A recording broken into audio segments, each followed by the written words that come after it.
Chapter 630. The experience gained from sacrificing 5 lives made Roland realize that the biggest difference between them was the individual. A powerful weapon could easily affect him, while a fixed fortress would become a target of the sigil of God's will. Moreover, the other party probably knew the formula of snow powder. If she desperately stuck to him and perished together with him, or directly blew up the roof, he would not be able to waste so many lives. If he could not restrict the freedom of the pure witch, he would definitely lose this battle. What should he do? A cage? A directional mine? An electric fence? A laser fence? The answers kept appearing in his mind, but he rejected them one by one. None of them could imprison Zero forever. After his death, he could be at the same spot, or he could be at any corner of the rooftop. Moreover, his energy had obviously reached rock bottom. Continuously creating consumables was no different from wasting the few revivals he had left. If he failed, he might really die the next time. He wanted to deprive her of her mobility. He wanted to protect the integrity of the rooftop. And he wanted to kill her hundreds of times in one breath. Was this possible? Roland took a deep breath. How many battles like this have you experienced in the past 200 years? More than 1,000 times, or more, but only a few left an impression on me, Zero replied. Their willpower was far stronger than yours, but in the end, they were still defeated by endless death. Few people would choose to continue suffering in the face of a hopeless ending. She paused for a moment. Do you still want to do what you did before? My hope is indeed low. I just want to satisfy my curiosity before everything ends. Have you ever failed in more than 1,000 battles? If I had failed, I wouldn't be standing here. But Roland slowly sat down, conserving the little physical strength he had left. Has no one ever imagined a magma or a deep sea that could defeat you with a stronger spirit before you obtained such a huge amount of spiritual power? This isn't a new idea, but unfortunately, no one has been able to do it. Zero walked up to him and said, just changing the place we're standing on would consume as much spiritual power as death, and you want to change the whole world? Only God can do it. There is no God in my world, he said regretfully. So you've decided to give up? The pure witch lifted his chin.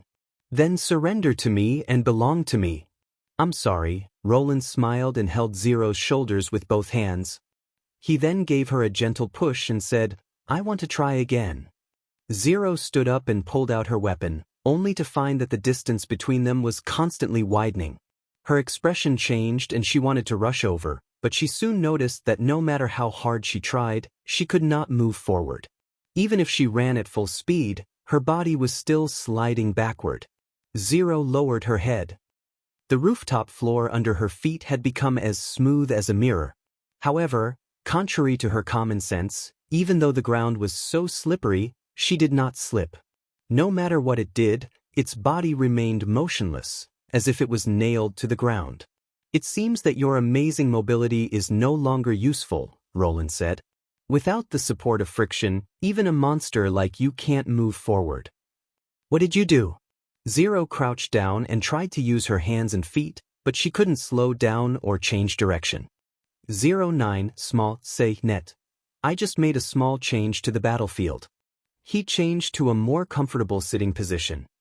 It seems that as long as the change in appearance isn't too big, the consumption of spiritual power to change the environment won't be too excessive. By the way, have you heard of the law of inertia? Inertia? When an object is not acted upon by an external force, it will remain stationary or moving at a constant speed in a straight line. Of course, you can also call it Newton's first law. While speaking, Roland crashed into the railing of the rooftop and stopped. Then, the ground under his feet changed dramatically. Steel frames grew out of the ground and continuously extended toward the sky. Then, flaky metal covers followed and wrapped these pitch-black frames. Soon, a steel glowing with a cold light appeared behind Roland. Each layer of the steel was evenly divided into 10 rectangular units. From afar, it looked like an elongated Rubik's Cube. A black hollow steel pipe extended from the center of each rectangular unit, pointing straight at Zero, who was still sliding at a constant speed. Now it's my turn. Zero had already realized that something was wrong. She raised her long sword high and the golden light flashed again. But this time, Roland was faster. Nearly 100 steel pipes roared at the same time. The burning gunpowder instantly heated the air to more than 1,000 degrees. The high pressure generated by the rapidly expanding air pushed the shells in the steel pipes out of the pipes and toward the pure, which at a speed of 1,900 meters per second. The deafening roar seemed to light up the roof of the teaching building. The campus that had just fallen into the darkness of night was instantly illuminated as if it was daytime. Hundreds of billions of turrets, trillions of starlight. The night sky was lit up by fireflies fluttering their wings. Dense spots of light dragged a dazzling trail in the dark night, intersecting and pouring down on the position indicated by the forerunner. The fireflies tried hard to flap their wings and made a sharp, whistling sound as if they were announcing their arrival to the world. Then they crashed to the ground.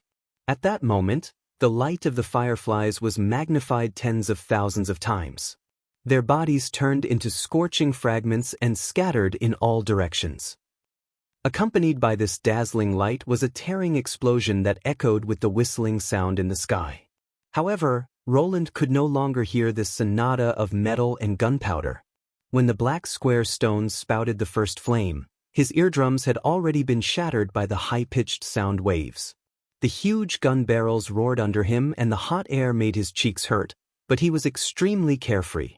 Standing on the square stone, the world had become completely different. The whole rooftop was like divided into an equal chessboard. Each square had a cannon pouring into it. He saw the pure, which was lifted up by the airflow of the explosion and rolled up and down like a fallen leaf in a storm. Under the cover of gunfire, no life could survive. When she was reborn, the fireflies of death would follow and engulf her again. She was also unable to dodge. There was no friction on the ground. She couldn't even change the direction of her movement. She could only watch helplessly as the countless light spots dragged long trails of flames as they whistled and fell in front of her. "This is impossible!" Zero shouted in disbelief. "You can't create something that doesn't exist out of thin air. This kind of thing can't exist at all." After the baptism of countless gunfire, the ground was still as clean as new without a trace of scratch, as if the fireflies flying all over the sky had nothing to do with it. Smoother than a mirror and harder than steel, this kind of thing could not exist at all. The pure witch screamed hysterically. Even if he could not hear her voice, Roland could guess how she felt. He really could not turn himself into a Superman, but he could create a power no less than that of a Superman. He changed the distance between atoms on the surface of the ground.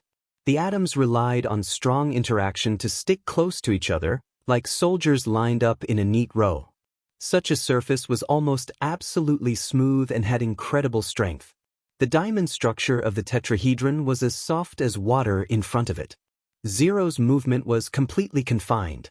She could not run, could not dodge, and could only move up and down with the gunfire. This had nothing to do with willpower, but the huge gap in cognition. She wanted to activate the sigil of God's will several times, but the continuous gunfire would not give her any chance to breathe. Gradually, Zero could not maintain her appearance anymore. "I beg you, let me go." Her voice rang directly in Roland's heart. "Are you going to kill your sister?" Then it turned into Garcia's pleading voice. "Stop it, beast. You're murdering your family." Then came Wimbledon 3's scolding. However, Roland was unmoved. "It's time to end this," he replied in his heart. He replied in his heart. "I will walk the path of fighting against the devil in your place. Rest in peace." "No, I won't let you go." With Zero's hissing roar, a dazzling blue light instantly lit up the entire night sky. Chapter 631. There was a hubbub outside the tent. Nail, who was lying on the mattress in a daze, turned his head and saw that a corner of the thick curtain was lifted. Iron Axe bent over and entered the tent. "Commander, Commander." He did not expect that the commander-in-chief of the First Army would come to visit him, so he quickly sat up straight and saluted. "No need to be so polite." Iron Axe walked to the mattress and sat down cross-legged. "How are your injuries?" "Nothing serious, just 2 broken teeth." Nail touched his swollen cheek and said, "They don't hurt much anymore." That's good.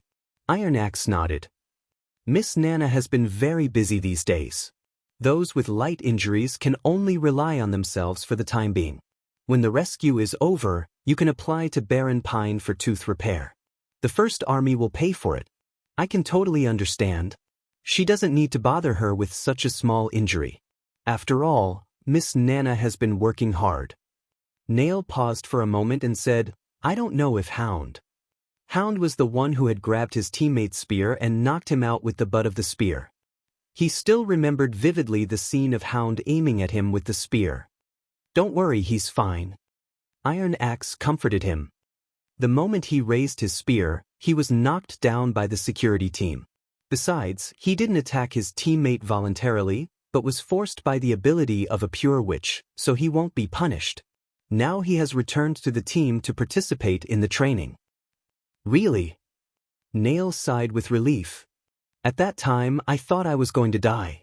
What about the other squads? According to the pre-war arrangement, each blockhouse was arranged with 2 machine gun squads and a 5-man security team. Even if the enemy approached the blockhouse, they would be able to defend on the spot.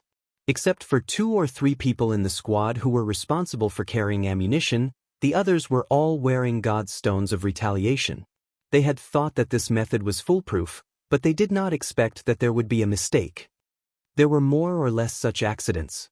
Iron Axe spread out his hands and said, but they didn't cause too much harm. Otherwise, we wouldn't be standing here. Was the church defeated? As soon as the words came out, Nail realized that it was an idiotic question. I want to ask, what happened after that? The enemy launched a final charge, but they were never able to cross the 4th trench. Both the God's Punishment Army and the Judgment Army were completely defeated. They left more than 2,000 corpses in front of the camp and then fled in panic. We won the final victory. What puzzled Nail was that Iron Axe did not show too much interest when he talked about this, but his words were mixed with an indescribable sense of heaviness. However, since the other party did not tell him the reason, he did not dare to take the initiative to ask. What followed was a long period of silence. After a while, the commander sighed and patted him on the shoulder. Since you're fine, take a good rest. I'll go check on the other injured people. Seeing that Iron Axe was about to leave, Nail plucked up his courage and stopped him. Sir. What is it? I want to leave the First Army, he whispered. Why? Iron Axe frowned. I probably can't be a machine gunner anymore. Nail lowered his head in shame. As long as he closed his eyes, he would always think of the scene where the young woman in a red robe was shot at the waist by a machine gun. In this battle, I didn't decisively fire at the enemy. And the target is an underage pure witch, right? Iron Axe interrupted him. Your platoon has reported to me in the post-war summary. I don't think your idea is right, but it can't be regarded as wrong either. Now I just want to ask you, are you going to betray His Majesty? No. Sir, of course not, Nail hurriedly denied. I've been serving His Majesty all my life. Then I won't agree to your request, Iron Axe said without hesitation. Now is the most dangerous time for the First Army and even Neverwinter. I ask everyone in the army to scrupulously abide by their duties and protect His Majesty Roland Wimbledon, the King of Grey Castle, with their lives. It's not that you can do it or try your best to do it, but you must do it. You can't be a machine gunner. You can be an observer or a protector, but you're absolutely not allowed to leave the army. Do you understand? The commander's last sentence was already a stern shout. Yes, sir. Nail saluted and said, That's it. After saying that, Iron Axe left without looking back. However, Nail's heart was in turmoil. Didn't we win? Why is it the most dangerous time now? And Sir Iron Axe solemnly asked the First Army to protect His Majesty at the cost of their lives. A terrible thought suddenly came into his mind. Did something happen to His Majesty in this battle? As soon as this thought came into his mind, he shuddered with fear. How's the situation? Carcant walked into his daughter's bedroom and saw her packing clothes. The First Army and the witches have surrounded the castle, and even I can't get in. Edith curled her lips. But if he gets better, the news will definitely come out immediately, so. I guess it's the same as before. What about you? Are you going to travel? The Duke picked out a black muslin evening dress from the pile of dresses on the bed, unfolded it, and looked around. Isn't this one too revealing? Edith rolled her eyes. I didn't say I wanted to choose it. And isn't this a gift from you? You even wanted me to wear it to Timothy's dinner party. Ahem, really? Car Kant put down the dress embarrassedly. Do you think His Majesty's troops will retreat to Neverwinter? Most likely. Edith stuffed the coats into the suitcase. Although the church has suffered a crushing defeat, the First Army has also consumed a lot of resources. The General Staff estimates that it will take a month for them to recover their combat ability. It's fine if His Majesty is fine, but he's in a coma now, so it's hard to guarantee the morale of the army. At this time, Iron Axe will absolutely not dare to continue to attack the Holy City. It's not hard to guess what he'll do next. Do you have to go back with them? Car Kant was a little worried. If something really happens to His Majesty, the kingdom may fall into civil strife. It's safer to stay in the northern region. That's why I have to go to Neverwinter. The Pearl of the northern region straightened up and fluttered her long hair behind her back. That place has become a new starting point for the kingdom. It doesn't matter whether Roland is there or not. His coma is both a challenge and an opportunity for the Kant family. The Duke could not help but gasp. Do you want to? Chapter 632. Nightingale had never felt so remorseful in her life. She used to think that as long as she stayed by Roland's side, no one would be able to hurt him. However, she was still standing in the bedroom of the castle in Deep Valley Town, with not even a scratch on her body, while Roland was lying on the bed, unconscious all day long. There was no magic reaction in his body, and his internal organs were also intact. It was neither a curse like the seed of peaceful rest, nor a killing ability that directly destroyed the organs. Even the knowledgeable Agatha could not see the type of this ability and the way to break it. All kinds of conventional awakening methods had been used, but still to no avail. Roland did not respond to external stimuli. If it were not for his breathing and heartbeat, he would probably be no different from death. Now she finally understood Agatha's warning. In the face of a witch's ability, there was no absolute protection. Unfortunately, this realization came a little too late. At this moment, the sound of hurried footsteps came from outside the door. Lightning opened the door and shouted, "The pure witch has woken up." The witches in the room suddenly became excited. "Don't worry, it's meaningless to rush over to inquire," Vendi said, "and we still don't know her ability. For safety's sake, it's better for Miss Agatha and Nightingale to inquire about the situation first." As a senior who was deeply trusted by her sisters, her calm tone made everyone calm down a little. Nightingale took a deep breath and nodded to Vendi, "Leave it to me." During several years of life on the run, she knew that negative emotions were not good for changing the situation, especially at this critical moment. She must not escape her responsibility because of a big mistake. She must bring His Majesty back. "Let's go," Agatha sighed. When leaving the room, Nightingale could not help but look back, only to see Anna sitting motionlessly at the head of the bed. Her eyes were still staring at Roland, as if nothing else could attract her attention. The feeling of guilt became stronger. A servant's room on the first floor of the castle had been transformed into a special prison cell. Dozens of God's stones of retaliation were embedded in the back of its four walls, forming layers of black holes that were stacked on top of each other, forming an isolation cage. Only by standing in the middle of the room could he activate the magic. Nightingale naturally knew who they were going to interrogate. After the battle, the soldiers of the First Army found 3 pure witches who were still alive in a square pit in Trench 3. One was exhausted, one was unconscious, and the only conscious one was shivering. Roland learned from her that there were a total of 5 pure witches hiding underground, namely Zero, Isabella, Blackveil, Maggie, and Vanilla, and the last one was herself. According to Vanilla, she and Maggie were only responsible for confirming His Majesty's location and transporting the other 3 people into the battlefield. They did not know much about other matters. As for Zero, Isabella, and the Black Veil Saint, They were pure witches who were directly under the management of the Pope and had the same status as the Archbishop. Their abilities were also a secret of the Holy See and few people knew the details. Now that the Black Veil Saint was dead and Zero had disappeared, the only breakthrough was Isabella. After examination, the reason for Isabella's coma was found to be the loss of consciousness caused by the exhaustion of magic power. As long as she waited for a day or two, she would naturally recover. In addition, they also found a broken strange sigil in her hand. However, because the magic stone was completely destroyed, Agatha could not identify what kind of sigil it was. As a result, they did not expect that Isabella would sleep for 5 days. During this period, Nightingale was so anxious that she wanted to forcefully wake Isabella up with a dagger. If it were not for Vendi's dissuasion, she would probably have done so. "Did you find out that she woke up?" Agatha asked Lightning. The little girl shook her head. She woke up by herself. When it was Ashes's turn to check, she sat at the head of the bed and told us that such a prison was meaningless to her. Nightingale's face darkened. "Is she provoking us?" "We'll know when we ask later," Agatha said calmly. After passing through the layers of guards of the First Army, the two walked into a narrow room.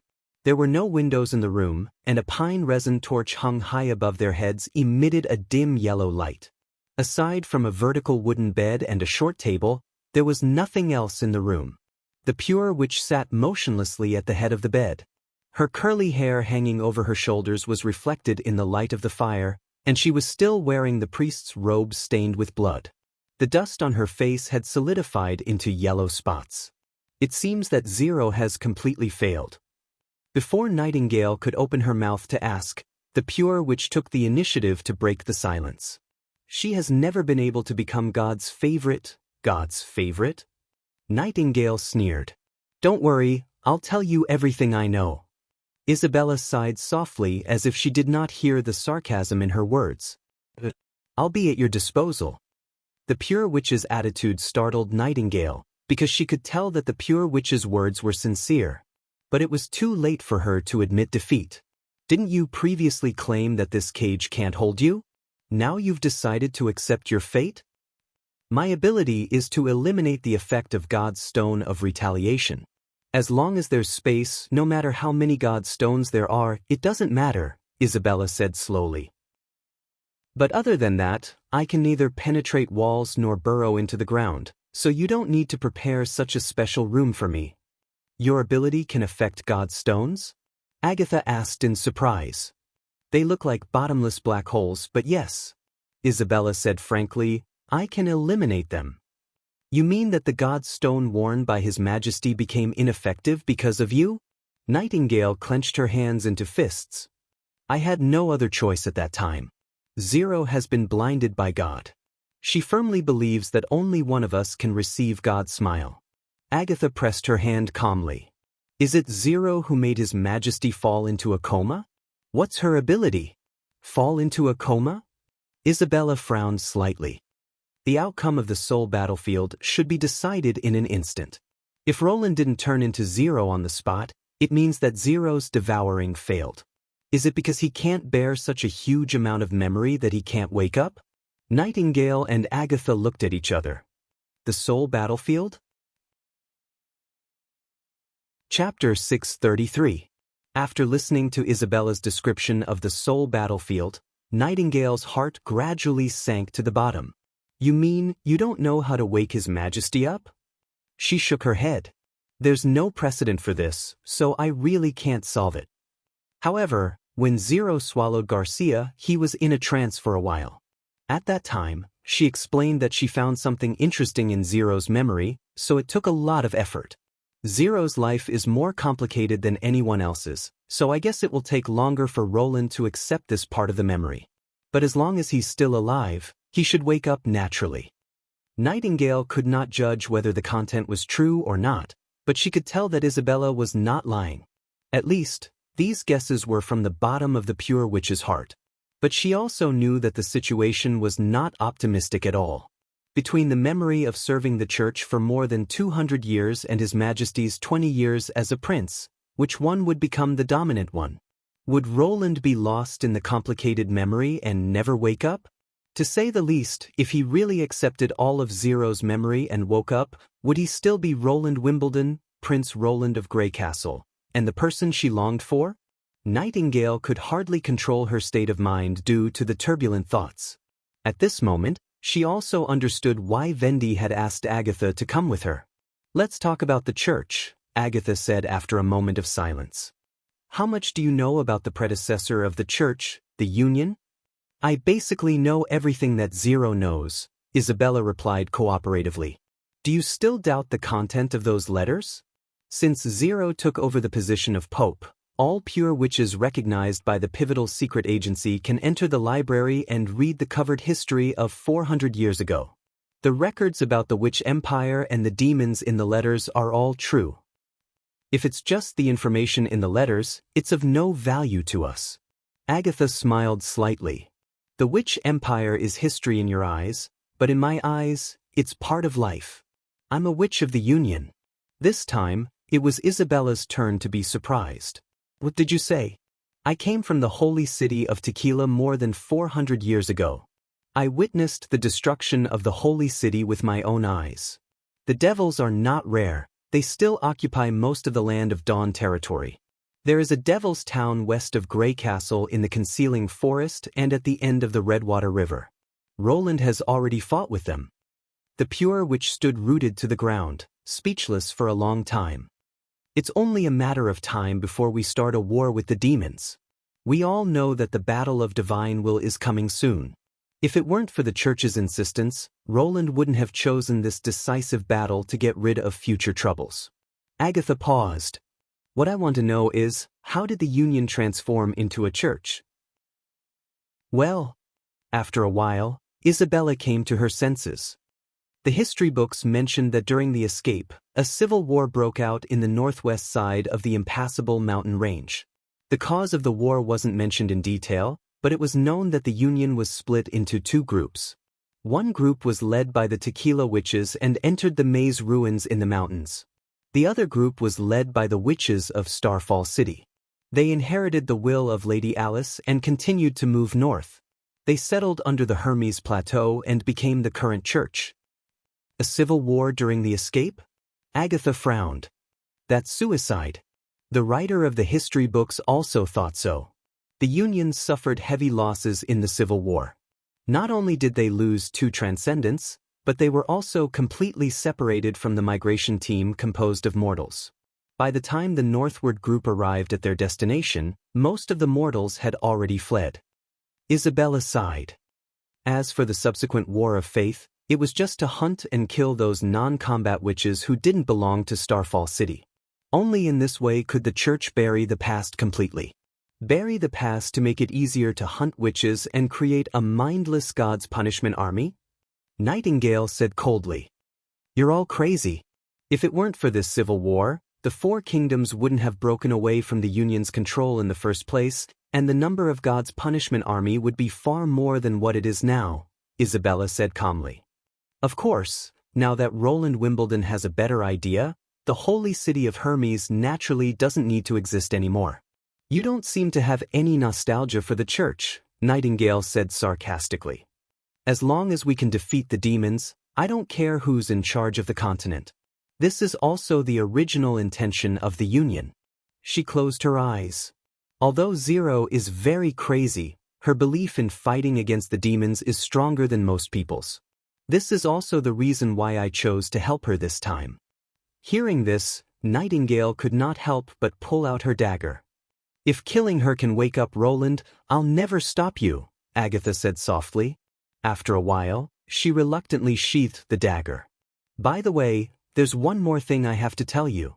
Just as the two were about to leave, Isabella suddenly said, "Although Zero allows the pure ones to enter the temple to read the books in the library, no one is allowed to go to the prayer room on the top floor, not even close. She only told me that by standing there, she could face God directly." Walking out of the prison room, Nightingale hit the wall hard. "Damn it. In the end, we still can't find a way to wake His Majesty up." "We've done all we can, so we can only continue to wait," Agatha comforted her. "Anyway, let's first report the news we've received." She'll pay for this, I promise. As long as we don't kill her, she's still very useful to us, whether it's against the holy city or to explore the secret of the God's stone. Soon, the witches gathered outside the bedroom and began to listen to Agatha's retelling of the information about the pure witches. However, Nightingale's mind was already elsewhere.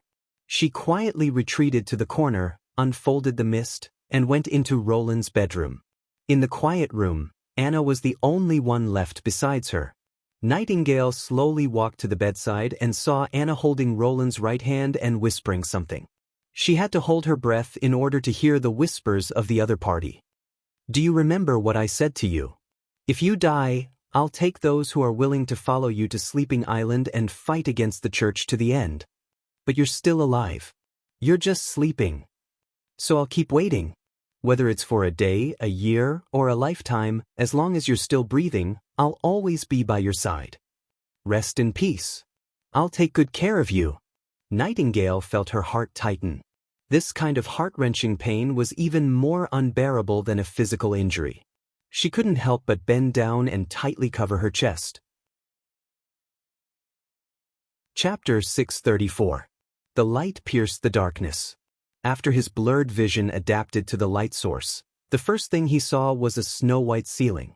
It took Roland a few seconds to get rid of the dizziness. As his vision became clearer, he felt that something was wrong. 09 Smalt say net. Where is this place? He sat up abruptly and found that he was sleeping in a room that looked like a modern bedroom. There was a soft bed under him, a lamp and a drawer on one side of the bed, and a reddish-brown wardrobe on the other side. The dazzling sunlight passed through the blinds and poured evenly on the mat and his arms, making him feel slightly hot. Damn it! Is the fight not over yet? The drowsiness in Roland's mind suddenly disappeared without a trace. He rolled off the bed and reached out to summon a gun for self-defense, but after holding it for a long time, his hand was still empty. His heart sank. Could it be that the rules of the battlefield have changed again? If that was the case, it would be troublesome. With the skills and speed of a pure witch, he would only be beaten if they fought barehanded. Moreover, didn't they agree to use the most memorable scene as the fighting arena? He had no impression of this damn room at all. Roland tiptoed to the bedroom door and put his ear to the door to listen for a moment. Intermittent sounds came from outside the door, as if someone was talking. He carefully held the door handle and opened the door a slit. Outside was a more spacious room, which looked like a living room. Next to the empty sofa, an old desktop fan was shaking its head and making a buzzing sound. In front of the sofa was a coffee table and a wall-mounted TV. The picture was still flickering, so the voice should be coming from there. 09 Smalt say net. Other than that, there was no one else in the living room.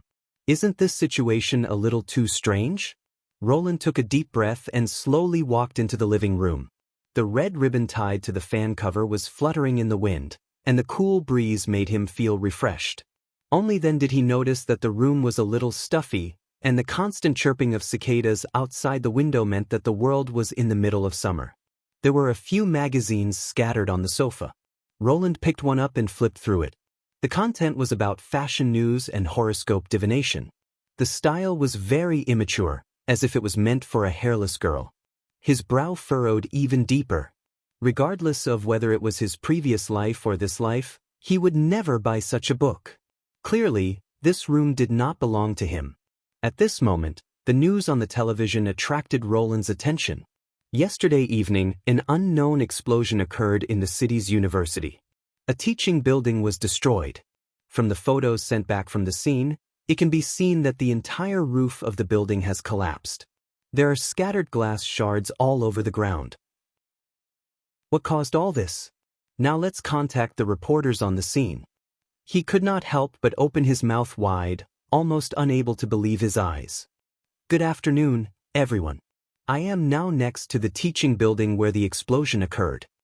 A female reporter appeared on the screen, and the building in the background was the battlefield where Roland and Zero had fought. According to witnesses, the sound of the explosion was continuous, and the fire illuminated half of the sky. Fortunately, because it was summer vacation, there weren't many students on campus, so there weren't any casualties. At present, The police have completely sealed off the campus, and the students who stayed on campus have been moved to a nearby hostel under the care of the teachers. But so far, the cause of the explosion has not been identified. What do you think about this accident? I can only say that it is very strange. As we all know, it is impossible to install a natural gas pipeline in a teaching building, not to mention that the center of the explosion was on the top floor. The female reporter said in one breath, "Some people think that it was a plane crash, some say a small meteorite, and some even say that it was the arrival of aliens. Anyway, once the police have a definite conclusion, I will immediately report back." Thank you. The host nodded. Next, please look at the next piece of news. The summer is scorching, and the heat is unbearable. Students should be enjoying their long-awaited holiday life at home, instead of participating in various extracurricular classes. The Department of Education has issued a notice prohibiting the opening of classes. If you find such a situation, you can call the police to report. Roland did not listen to the rest of the content. His mind was filled with the scene of the collapse of the teaching building. Shouldn't the Battle of Souls be a fictitious illusion? How is this possible? After standing there for a long time, he suddenly realized something. He hurriedly ran to the door of the living room, opened the security door, and a wave of heat suddenly rushed into the room. What appeared in front of him was a modern city. In the distance, tall buildings rose one after another, connecting into a dense concrete jungle. Not far away was a busy street with endless cars and pedestrians. He was probably standing on the corridor of an apartment building. Looking back, he saw a golden nameplate 0825 hanging in the middle of the door, which was obviously made of low-quality material. If he was not mistaken, it should be referring to room 25 on the 8th floor. "Excuse me, please.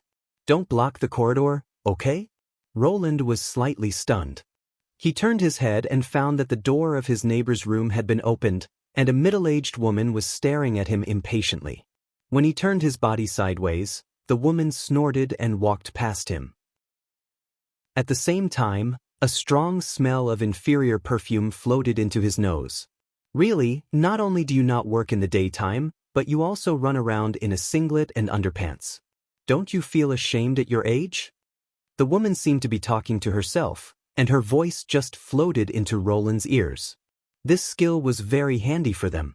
Roland returned to the room and closed the door with a bang. "Zero! Get out here. Don't waste your time hiding. Is this your new trick? Piecing together the things in my head? Don't make me laugh. It's just an illusion." After shouting for a long time, there was still no movement in the room. Roland grabbed the glass on the coffee table and smashed it against the wall. The glass instantly broke into pieces. "This is how you won't let me go?" He sneered in his heart. "You want to trap me in this consciousness forever? You can't trap me, Zero." Without the slightest hesitation, he immediately took action. "Suppose this is another illusion similar to the Battle of Souls. How can I get out?" Suicide was definitely the last option. Roland decided to start with a simple one, making them fall together. He moved a few chairs and stacked them from big to small, with their backs facing the sofa. In this way, even if he failed, he would not be hurt. After the setup was completed, he stepped on the shaking chairs and slowly climbed to the highest point. At this time, his head was almost touching the ceiling, and it was really scary to fall with his back facing the ceiling. But now that Roland had even experienced death, and it was a different kind of death, this psychological barrier was no longer a problem for him. Just as he was rocking the chairs back and forth, he heard the sound of the door being unlocked. Did the real owner of this room come back? Before he had time to stabilize his body, the stacked chairs fell with a loud crash. While falling in a flurry, Roland tried his best to turn his head and saw a young girl walking in from outside the door. She was carrying a backpack and was about 11 or 12 years old, but he immediately recognized her from her long white hair and light red eyes. Zero. Obviously, she also saw Roland and showed a surprised expression at the same time. "What are you doing?" "Uncle." The scene suddenly changed, as if the world had turned upside down. Roland's body suddenly bounced up and he took 2 long breaths. The familiar scene of the room reappeared in his eyes. The gray stone walls with tiny cracks, the thick velvet curtains, and the quietly glowing magic stone. Is this Neverwinter? Clang! The sound of a wooden basin falling came. Roland looked in the direction of the sound and saw Anna standing there in a daze. The basin that fell on the ground spun a few times and poured out hot water that wet a large area of the carpet. Chapter 635. You've lost weight. After hugging her tightly for a long time, Roland stroked her cheek and whispered, 09, Smaltzy. Anna's eyes were still as pure as lake water. Although there were ripples in them, his figure was still clearly reflected in her blue eyes. However, the girl's body was obviously much thinner. Through her clothes, he could feel her slightly bulging spine, the protruding collarbone under her neck, and her face was not as round as he remembered. I'm sorry to have made you worry. Smelling her fragrance, Roland felt a long-lost calmness in his heart. It was just a blink of an eye, but it felt like centuries. Anna shook her head and wiped the tears in her eyes on Roland's collar. It's good that you've woken up. How long have I been in a coma? 3 days, a week? However, seeing Anna become so thin, he became a little uncertain. More than a month. Roland was stunned. What? To be exact, it's 1 month and 22 days. Looking at his dull expression, Anna couldn't help but laugh through her tears. It's autumn now. Didn't you notice that even the curtains have been changed? I've been in a coma for almost 2 months. He moved his arms in disbelief and curled his toes quietly. He did not feel any jerkiness. Then how did I eat? You didn't eat anything. Anna leaned on his shoulder and grasped his clothes tightly, as if she was afraid that he would fall asleep again. Someone ate for you. 09 Smalch say net. Can this be used as a substitute? It's the ability of Nightfall, the witch of the Bloodfang Association. She planted a seed of symbiosis in your body. You only need to eat 1 more portion of food. It can be used like this. Roland secretly clicked his tongue in amazement. This symbiotic relationship was obviously not just to maintain life. Judging from the fact that the muscles of the hands and feet did not shrink at all, it was equivalent to completely connecting the 2 living bodies and sharing a set of circulatory system. After sighing, he turned his head to look at the wooden basin on the ground. Thank you for taking care of me these days. There was no doubt that after sleeping for such a long time, his body was still dry and clean. Someone must have washed and changed his clothes every few days. This was a tedious process. To do it day after day, patience and love were essential. Compared to what you've done, this is nothing, Anna said softly. You've fulfilled your promise to the witches and defeated the army of the church. Now in the entire witch union, every sister is willing to sacrifice everything for you. Even without me, there will be others rushing to take care of you. But I'd rather you do it. Roland looked at her and lowered his head to kiss her. After a while, the 2 of them reluctantly separated. Anna's cheeks blushed. That's right, I have to tell the others as soon as possible. They've been waiting for this day for a long time. You're not going to continue? Roland smirked. She subconsciously tilted her head. You've just woken up. You should take a good rest first, but I feel full of strength. That won't do. Anna raised her hand and punched him a few times. Then she turned around to pick up the wooden basin and walked to the bedroom door. I'll be back soon. I've slept enough. Don't worry. Roland smiled at her. After Anna closed the door, he frowned. Why did I sleep for such a long time? Could it be related to the unimaginable scene he saw in his dream? He felt a little uneasy. Generally speaking, after waking up from a dream, the content of the dream would quickly fade away. Even in less than a day, it would be completely forgotten. But until now, he still clearly remembered everything that happened in the dream. That 11 or 12-year-old girl, was she really 0? Why did she call me uncle?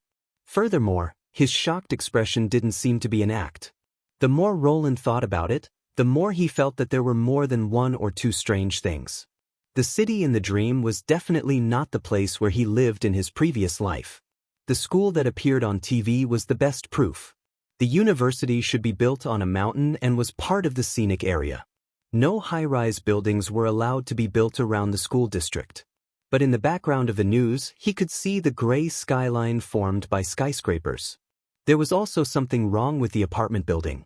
Judging from the rows of residents and the walkways, it was the most old-fashioned tube-shaped apartment structure, usually built in the 70s or 80s. It was out of place with the bustling streets hundreds of meters away and the skyscrapers further away. The dark green anti-theft door, the old desk fan, and the color TV on the wall were also very strange. If it was not for the special hobby of the owner, almost no one would decorate their living room like this. Everything seemed real, but in fact, it was full of loopholes. Was the hysterical, "I'll never let you go," that Zero shouted before dissipating a curse or a threat? Did she expect to create such a clumsy dream to confuse him? If it was just to make him have a few nightmares, it would be too much of a bluff. Just as Roland was pondering, there was a noise outside the door. A group of witches rushed into the bedroom and surrounded him. Under the watchful eyes of the crowd, Roland also felt a little embarrassed. Ahem. Anyway, I'm fine now. These days. Lightning did not wait for him to finish. She jumped onto the big bed and wrapped her arms around his neck. Thank God. Vendi clasped her hands in front of her chest and said with an uncontrollable excitement, "You finally woke up. What a troublesome guy." Lily curled her lips. "He made us worry for so long. Do you also worry about others?" "That's really rare," Mystery Moon muttered. Mortals are always more fragile than witches. Agatha took out a stone of measuring and put it in front of Roland to have a look. "Well, I can't see any magic reaction. It seems that you haven't inherited all of Zero's power. How about it? Did you remember anything? For example, the memory of being the Pope?" Roland was a little surprised and asked, "You know this ability?" "We caught a pure witch of the church as a captive and got the information from her." "Really? But I don't seem to have received her memory." "Wait. What if he's lost his mind after more than 200 years of memory and is no longer the previous Prince Roland?" Ashes stood up and said, "Who can prove that he's Roland and not Zero? Please, don't make trouble at this time, okay?" Andrea glared at her. "He's His Majesty, I'm sure." Nightingale's voice came from the other side of the big bed. To Roland's surprise, she did not show up as usual. Then there was Nana, Scroll, Lif. As the witches talked about their concerns, Roland felt warm all over his body. The last one was Tilly. She held Roland's hand and said with a smile. Chapter 636.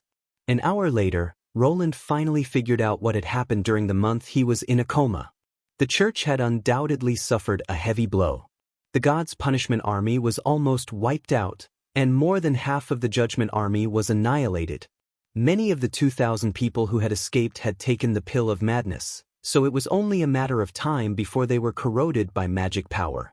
Coupled with the disappearance of the Pope and the death of a large number of high-level commanders, the holy city of Hermes could no longer encroach on the border of Grey Castle. It was even hard to say whether they could survive the following months of demons.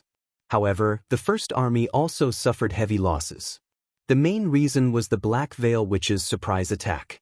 All the soldiers who saw her eyes and did not wear the God's Stone of Retaliation were affected to varying degrees. 80% of the more than 700 casualties were caused by her. The fall of Roland also had a great impact on the morale of the army. Iron Axe had no choice but to give the order to withdraw. Fortunately, the functions of the city hall were very complete at this time. With everyone working together, there was no problem. The statement announced to the public was that His Majesty was accidentally injured in the battle and needed to recuperate. The funeral of the soldiers of the First Army was also presided over by Iron Axe and Barov. After listening to the witch's narration, Roland became very interested in the captured pure witches. "You mean, they don't have any feelings for the church?" He looked at Agatha. "That witch named Isabella is still willing to help us fight against the demons?" Vanilla and Maggie were not adopted by the Archbishop. They were only chosen from the cloister for this task. Nightingale has confirmed this. Agatha replied, "But Isabella is very strange. She doesn't seem to care about who she works for, as long as they can defeat the demons. She also said that this is the idea instilled in her by the previous pope. What do you think? I suggest we keep Isabella for the time being. But she's a pure witch raised by the church and is our enemy. Scroll frowned. If not for her, that witch named Zero would not have been able to hurt His Majesty. As far as I know, Vendi was also raised by the church. That's different. Vendi has never hurt anyone. Isabella also didn't directly hurt any witches. Her ability can only affect the god's stone, and it's rare for a witch to wear a god's stone, Agatha said carelessly. Nightingale confirmed that she didn't lie. Is that so? Roland looked at the other side of the bed. After a while, a reluctant answer came from the other side. Yes. The most important thing is her ability, Agatha continued. Isabella mentioned that the lightless black holes formed by the god's stone of retaliation all have a unique tremor pattern, and she can create an opposite tremor, which makes the god's stone ineffective. Perhaps this is the key to unraveling the secret of the magic slayer. I even suspect that she was born to be a magic slayer. If we can figure out the relationship between magic power and the god's stone, other witches may be able to do the same. This news caused a gasp in the crowd. For most of them, the god's stone of retaliation was a threshold that they could not cross. Because of the restriction of the god's stone, they were bullied, homeless, and helpless in the face of the arrest of the church and the nobles. Roland touched his chin thoughtfully. Counteracting the tremor? This is the same as the characteristic of waves. Does magic power also spread in the way of waves? In that case, let's keep her, Roland said after thinking for a moment. I'll decide how to deal with her after I see her. Apparently, the witches were not the only ones in Neverwinter who cared about his safety. In the afternoon, senior officials such as Barev, Iron Axe, and Carr received the news and came to the castle one after another. Everyone looked relieved when they saw him, especially the director of City Hall, who even hugged Roland and choked with sobs. Since he had just woken up, he did not ask too many questions about political affairs. Instead, he just chatted and comforted the people in Neverwinter. The people who knew about Roland's condition had been in a coma for a long time, so the most important thing now was to cheer them up and let everyone know that their king had recovered. In the evening, a sumptuous banquet was held in the castle district. Almost all the officials from City Hall and the First Army attended. The dining table was filled with food and was placed in the courtyard. Not only that, but he also ordered his men to push carts of steaming oatmeal to the square so that all the people in the city could participate in the celebration. After the banquet, Roland returned to his bedroom. Nightingale, he called softly. No one responded. Nightingale, he repeated, I know you're here. Still no movement. Roland sighed, turned around, took 2 steps forward, and reached out his hand to touch Nightingale's body. When Nightingale revealed herself and was about to kneel down, he directly lifted her up. His strength seems to have increased a little. But this was not important. Roland glared at her fiercely. Before she could speak, he directly said, I know what you're feeling guilty about, but it's not your fault. I'm safe and sound in the end, so don't blame yourself anymore, understand? Agatha clearly warned me, but I still... Hey, Your Majesty? Roland directly hugged her. This was the first time he had taken the initiative to hug Nightingale. Originally, Roland had prepared a lot of words of comfort and persuasion, but when they were on the tip of his tongue, he did not want to say them. He knew what she really needed. Before he was hit by Zero's dim light, Nightingale pushed him away without hesitation and used her body to shield him was still fresh in his memory. At that time, she was ready to sacrifice herself. Facing such a woman, what more could he ask? Wait a little longer, Roland said in a low voice. I'll solve this problem. Solve what? He did not answer, but he knew that Nightingale could understand what he meant. Her slightly rapid breathing was the best proof. Silence often caused invisible harm. Since he could not turn a blind eye to it, he could only put the responsibility on himself. Even if it would be a thorny road.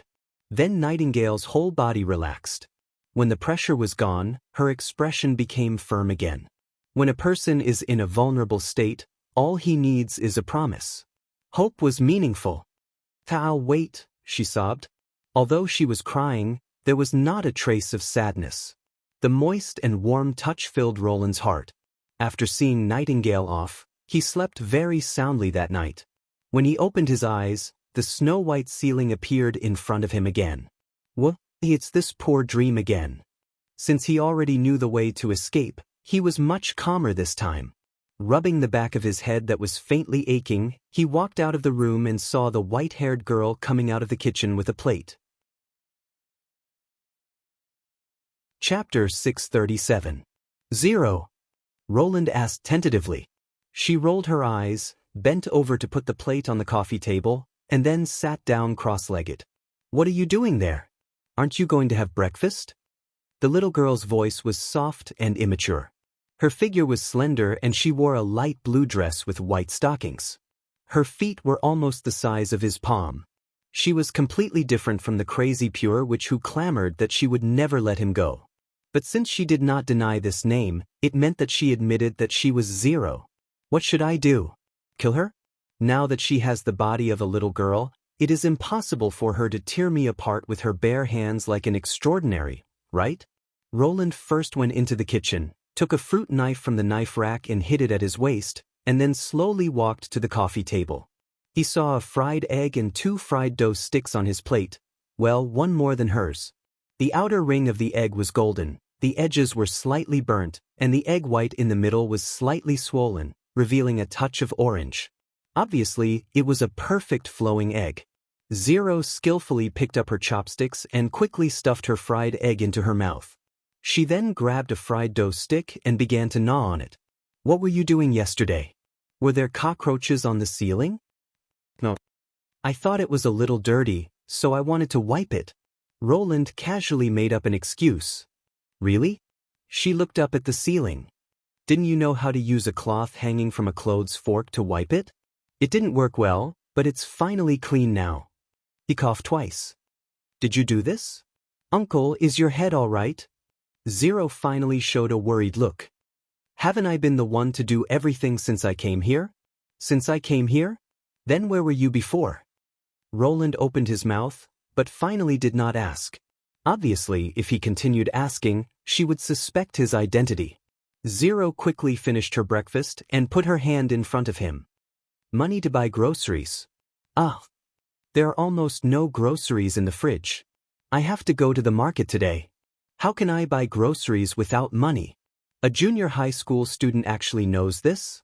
Roland subconsciously searched his body, but did not find his wallet. In the second drawer of your nightstand," Zero sighed.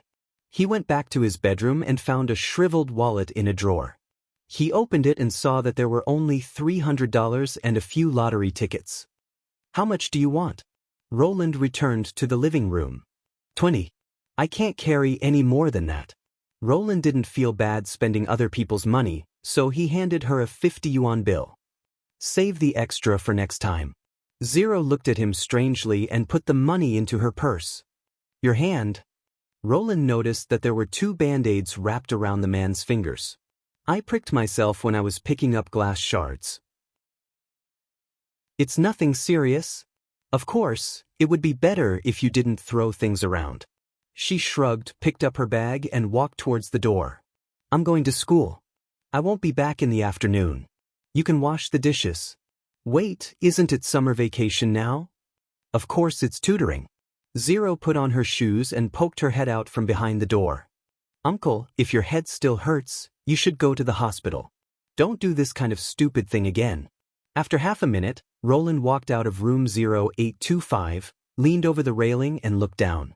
Zero's figure soon appeared in his field of vision.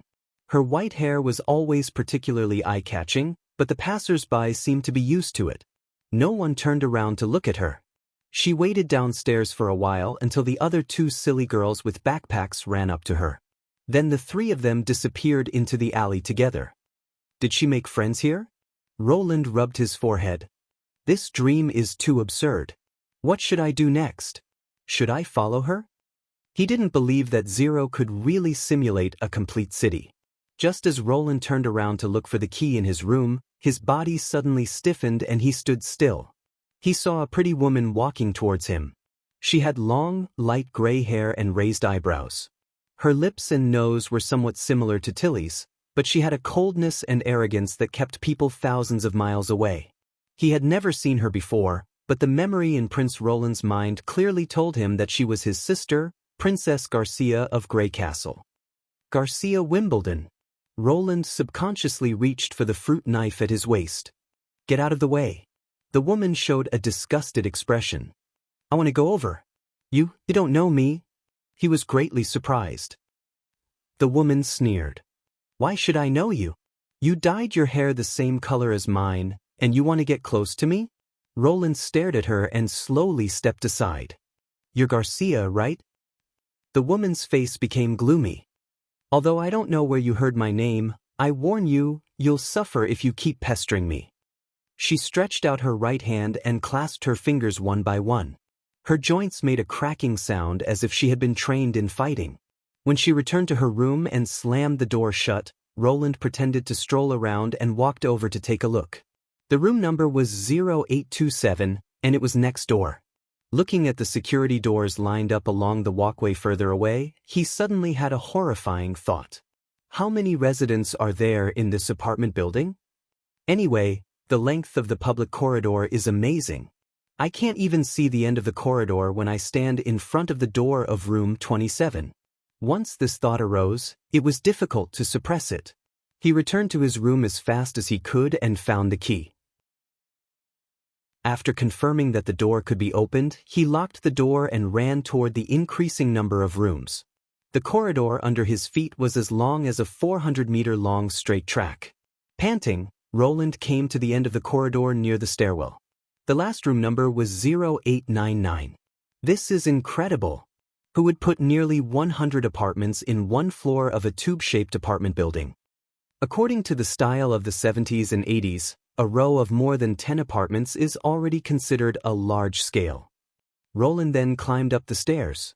The iron handrails were mostly made of iron, and the green paint on the surface had almost peeled off. Obvious rust and dust could be seen.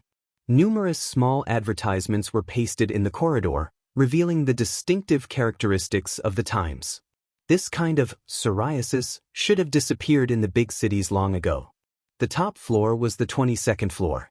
There was no nameplate on the security door at the end, and even the window was not open. He checked the rooms one by one until the first number appeared in front of him, 2245. There were a total of 2,124 households in the entire apartment building. Over the years, I've devoured thousands of soldiers, including an extraordinary. You can't beat me. Zero's words from the life-and-death fight on the rooftop came to his mind again. Are all the people living here the losers of the Battle of Souls? Roland could not help but be dumbfounded by this speculation. Chapter 638. After climbing more than a dozen floors in one breath, Roland felt his feet ache when he relaxed. There was no elevator in this old-fashioned building. Even in his dream, he was glad that he did not appear on the top floor. There was no doubt that it was Zero who caused all this, but it was not entirely Zero, because no one would take revenge on him in this way. The only purpose of painstakingly creating this strange dream was to let him witness her failure. Not only was she deprived of her memory as a pure witch, but she also became a defenseless junior high school student. For a moment, many evil ideas popped up in Roland's mind. Based on Zero's current appearance, no matter what he did to her, she would not be able to resist. Could this also be considered revenge? It could only be said that Zero did something at that time to make the incredible recasting of her memory, but the final result was not what she wanted to see. If this extraordinarily large tube-shaped building was a faithful reflection of Zero's memory, then it was just a building. In the distance, the rising and falling skyscrapers and the ceaseless flow of vehicles and pedestrians on the street were obviously his memory, a soul from the modern world. Zero and the person she devoured were integrated into this dream as a modern person, which meant that her attempt had completely failed. This was a more reasonable inference. What about himself? Roland slowly walked downstairs while thinking about this question. He did not belong here, at least not in this loser's building. A very obvious feature was that he still had a complete memory, knew that he was in a dream, and could leave this place at any time. Of course, next he would have to order a more convenient falling tool. Last time when he fell from the sofa and hit his head, he could still feel a dull pain this time, which meant that the dream had reached a level of authenticity. If that was the case, how far could it go in terms of richness? Was it all-encompassing or just an empty shell? Roland returned to room 0825 and carefully examined the residence again. It was a standard 1-bedroom and 3 living rooms without a balcony. The 3 single rooms were Roland's bedroom, Zero's bedroom, and a utility room. The storage room was filled with large items, such as an old-fashioned bicycle without a flywheel, a sewing machine, a rusted iron door, and so on.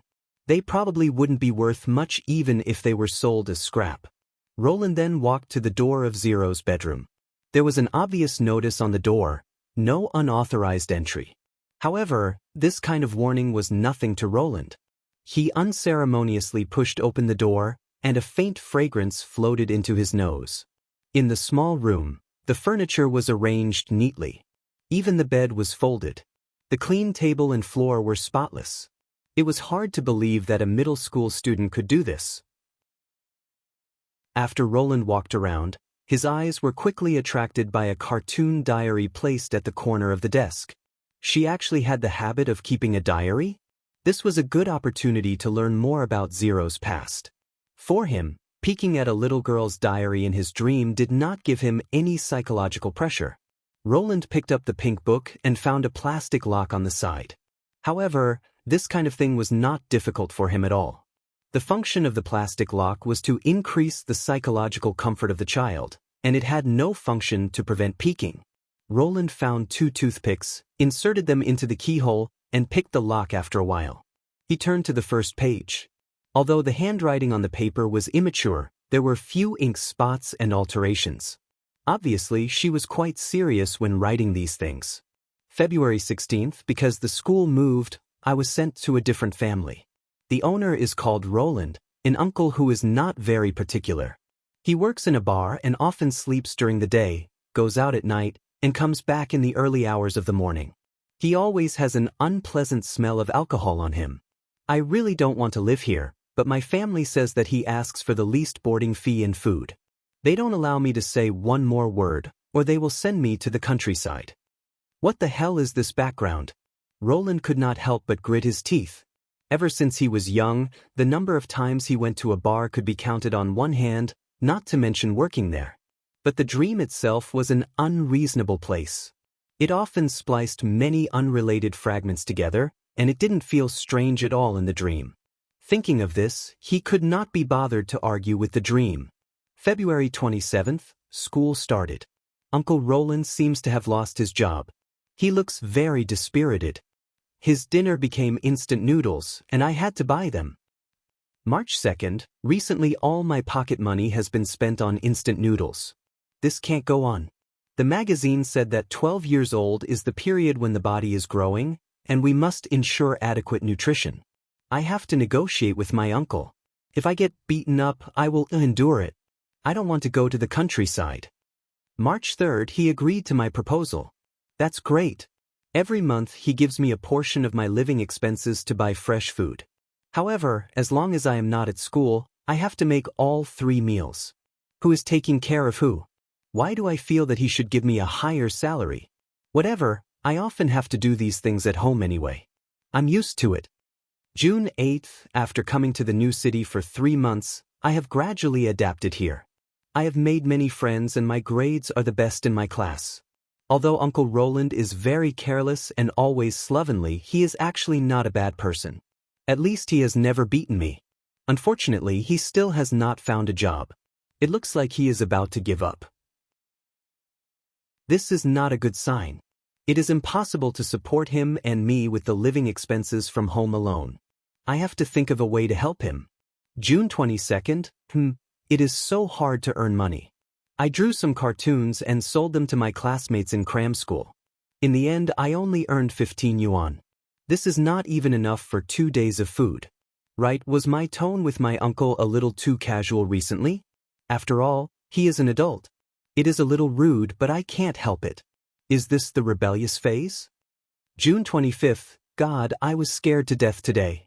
As soon as I entered the door, I saw Uncle Roland fall from the chair. Luckily, there was a sofa underneath. Putting the chair so high, is he trying to commit suicide? It is so infuriating. If he hurt himself, won't it be even more difficult to find a job? Forget it, I will ask him tomorrow what is going on. It only took Roland half an hour to finish reading the whole diary, leaving out the unimportant details. She also had a general understanding of the reason why Zero lived in the same house with her. The dream world seemed to have fabricated a background that suited everyone's identity in the modern era. This was undoubtedly an extremely complicated structure, and it was probably impossible for him to complete it by himself. It was no wonder that he had been unconscious for almost 2 months after the soul duel. When he locked the diary and put it back in its original position, Roland could not help but be startled. There was a stack of books on the desk, which seemed to be the little girl's teaching materials. He swallowed and reached out to move all the textbooks over. The first was language, the second was ideological and moral education. When he flipped to the third book, his breathing became a little faster. That was the chemistry textbook used by middle school students. Its content was very simple. There were very few words and most of them were illustrations. At first glance, it looked like 100,000 Ys. However, when Roland turned to the last page, a long folded page fell out. Chapter 639. After waking up from the dream world, Roland was wide awake.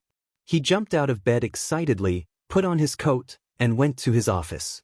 He took out a few pieces of white paper and began to write down some missing knowledge in the periodic table of elements and elementary chemistry. After entering the dream world twice, he had figured out some general rules. First of all, the time in the dream world was not the same as the time in reality. This was easy to understand. Usually, when he dozed off, he would dream of a long series of content. Perhaps when the senses of sight, hearing, touch, and other senses were provided internally, the brain could reach a very high reaction speed. For example, he had been active in the dream world for about 8 hours until 3 in the afternoon. Before Zero came back, he used a ladder to fall from his bedroom. It was still late at night, and the moon was hanging high above his head. It would probably be another 4 to 6 hours before the sunrise. Second was the activity of his brain. Perhaps because the dream world was too realistic, Roland found that his actions in the dream world did not mean that he was asleep. This was a very tricky problem. He had to deal with government affairs during the day and earn money at night.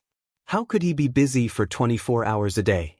He suddenly felt that he was about to become the model worker of Neverwinter, and the most diligent one. However, Roland had not tried to sleep in the dream world. If he could take advantage of the time difference and rest in the dream world, it would undoubtedly greatly improve his work efficiency. Third was the dream world itself. It was completely different from the usual dreams, clear, stable, and had its own set of rules.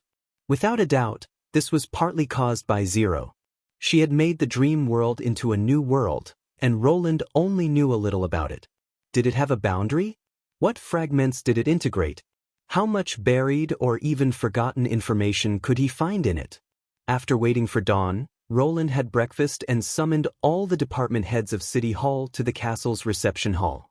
In addition to understanding the changes and progress of the city over the past month, he had another important purpose, which was to formulate the strategic goals for the next stage. At present, the threat of the church had been removed. The next most important thing was undoubtedly to prepare for the upcoming battle of divine will. Roland set his sights on the other kingdoms. You mean, not only do we have to recruit people from the territories of Grey Castle, but we also have to rob people from the kingdom of Everwinter and the kingdom of Wolfheart? Barov wiped his forehead. Your Majesty, this is a big project. The news of the church's heavy losses will definitely spread throughout the continent. It's unknown how much control the holy city of Hermes can maintain over the kingdom of Everwinter and the kingdom of Wolfheart. As for those nobles who joined the church, when the situation changes, it wouldn't be surprising for them to bite back. Roland said in a low voice, "This is a good opportunity for us. Whether we use the golden dragon to tempt them or force them to come to Grey Castle, everything will be fine. In this era where nationalism had yet to be awakened, there were almost no repercussions for forcefully recruiting people. As long as they could get their whole family involved, most people did not mind who they were working for. In the spring of next year, the seaport of Neverwinter will be opened.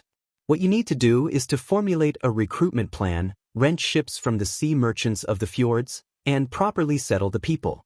Roland continued, I know the implementation of these policies will cost a lot of golden dragon, but no matter what, City Hall has to grit its teeth and complete it.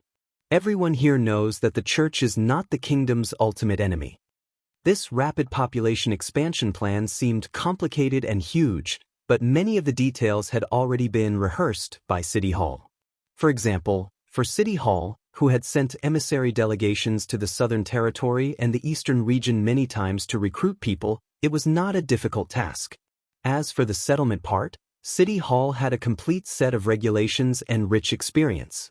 Today, City Hall of Neverwinter had become a reliable and mature administrative organization.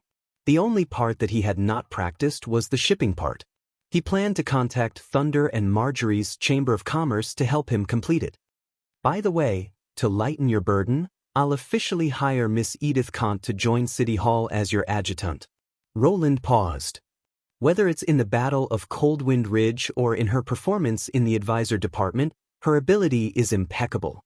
I believe that with her help, you'll be much more relaxed. Thank you for your concern, Your Majesty, Barev said hurriedly.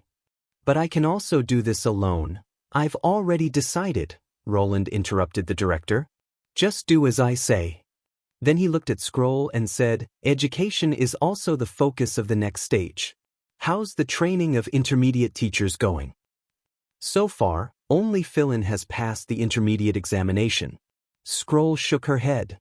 Your Majesty, I'm afraid this method won't work. I see.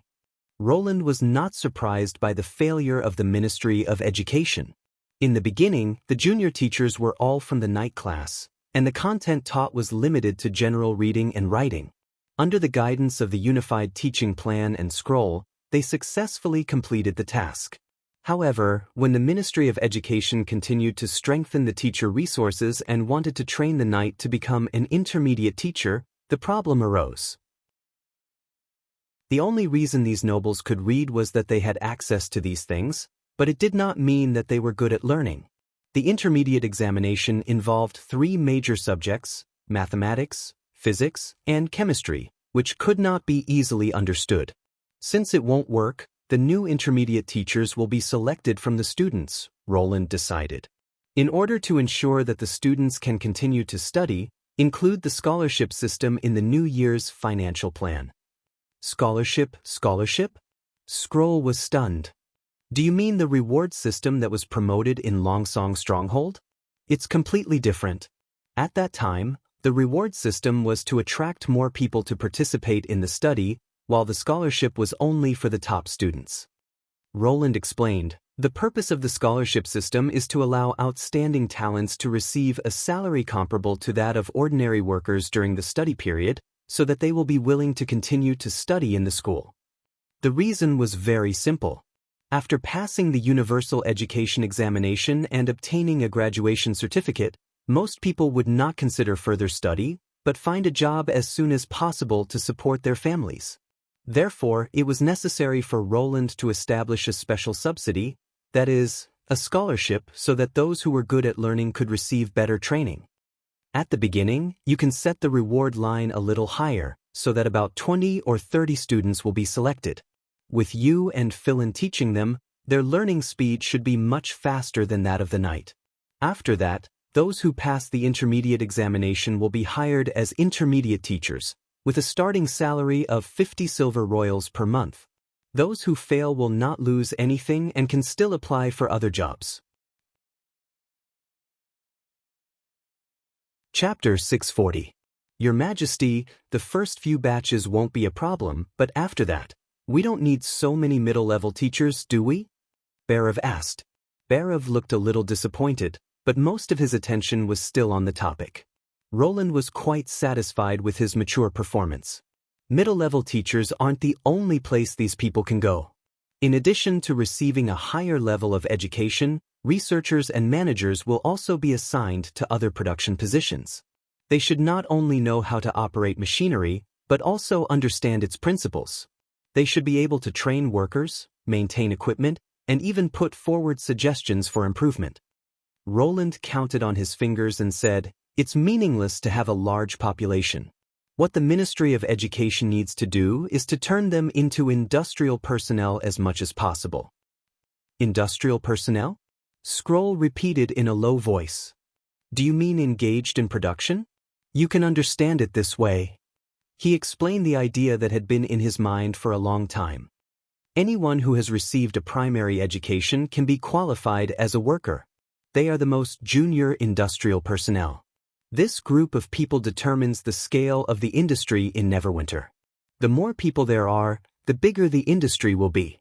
But it's not enough. City Hall can't manage so many things, so in the future, there should be 2 to 3 people who have received a secondary education in every 100 people. They can not only be used as workers, but also can be placed in management positions. The same is true for the senior educators. In this way, an organization that can replace itself and act according to City Hall's instructions will be formed.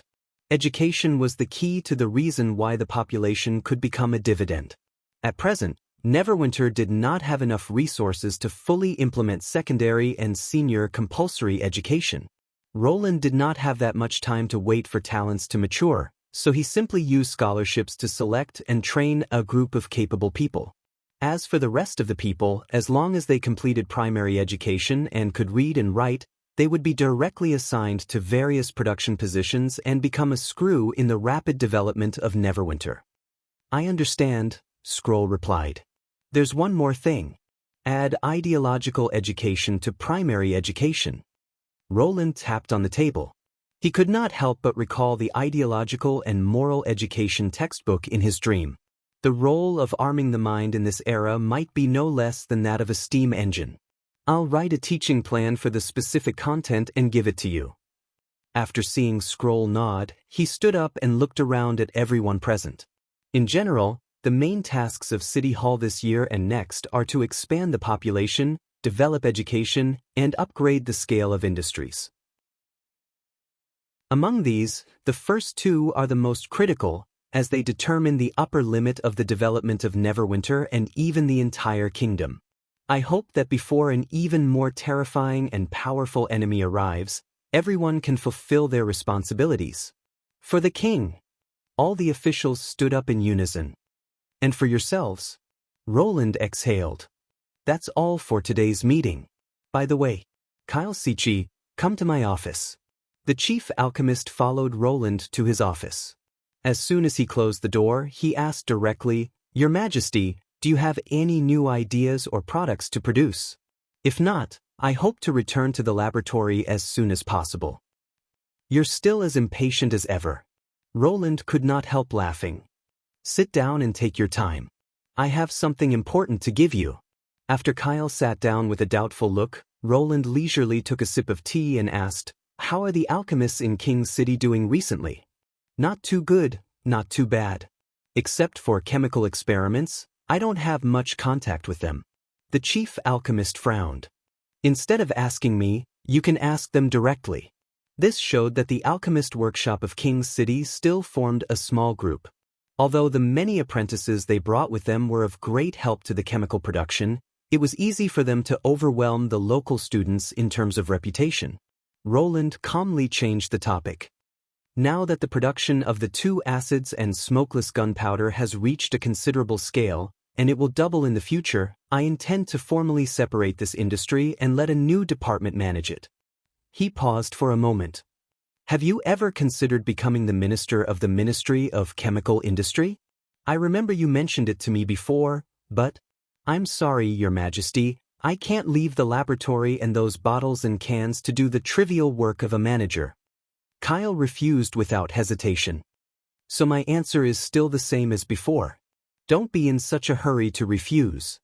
Roland shrugged. "You devote yourself to chemical experiments because you want to explore its mysteries and don't want to waste your time on other things. What if I can help you understand chemistry more directly? Kyle Sichi could not help but be surprised. Roland took out a piece of white paper full of squares from a drawer and slowly unfolded it in front of him. It was the periodic table of elements that he had written down last night. This is... The old alchemist's eyes suddenly widened. He stretched out his trembling hands, as if he wanted to grab the table from the king's hand, but he was afraid that he would tear it up if he used too much force. Didn't you say you've forgotten the blank space? I've remembered a lot of them recently. Roland pulled back the periodic table, so that the old man could only stare at him. The same is true for intermediate chemistry. This time, it won't be an incomplete volume. Your Majesty, Kyle was so excited that he only said half a sentence, but he immediately shut his mouth. Obviously, he had understood what the king meant. Yes, as the Minister of Chemical Industry, manage the entire chemical industry for me, and this periodic table of elements and the complete version of intermediate chemistry will be yours. Roland slightly raised the corner of his mouth.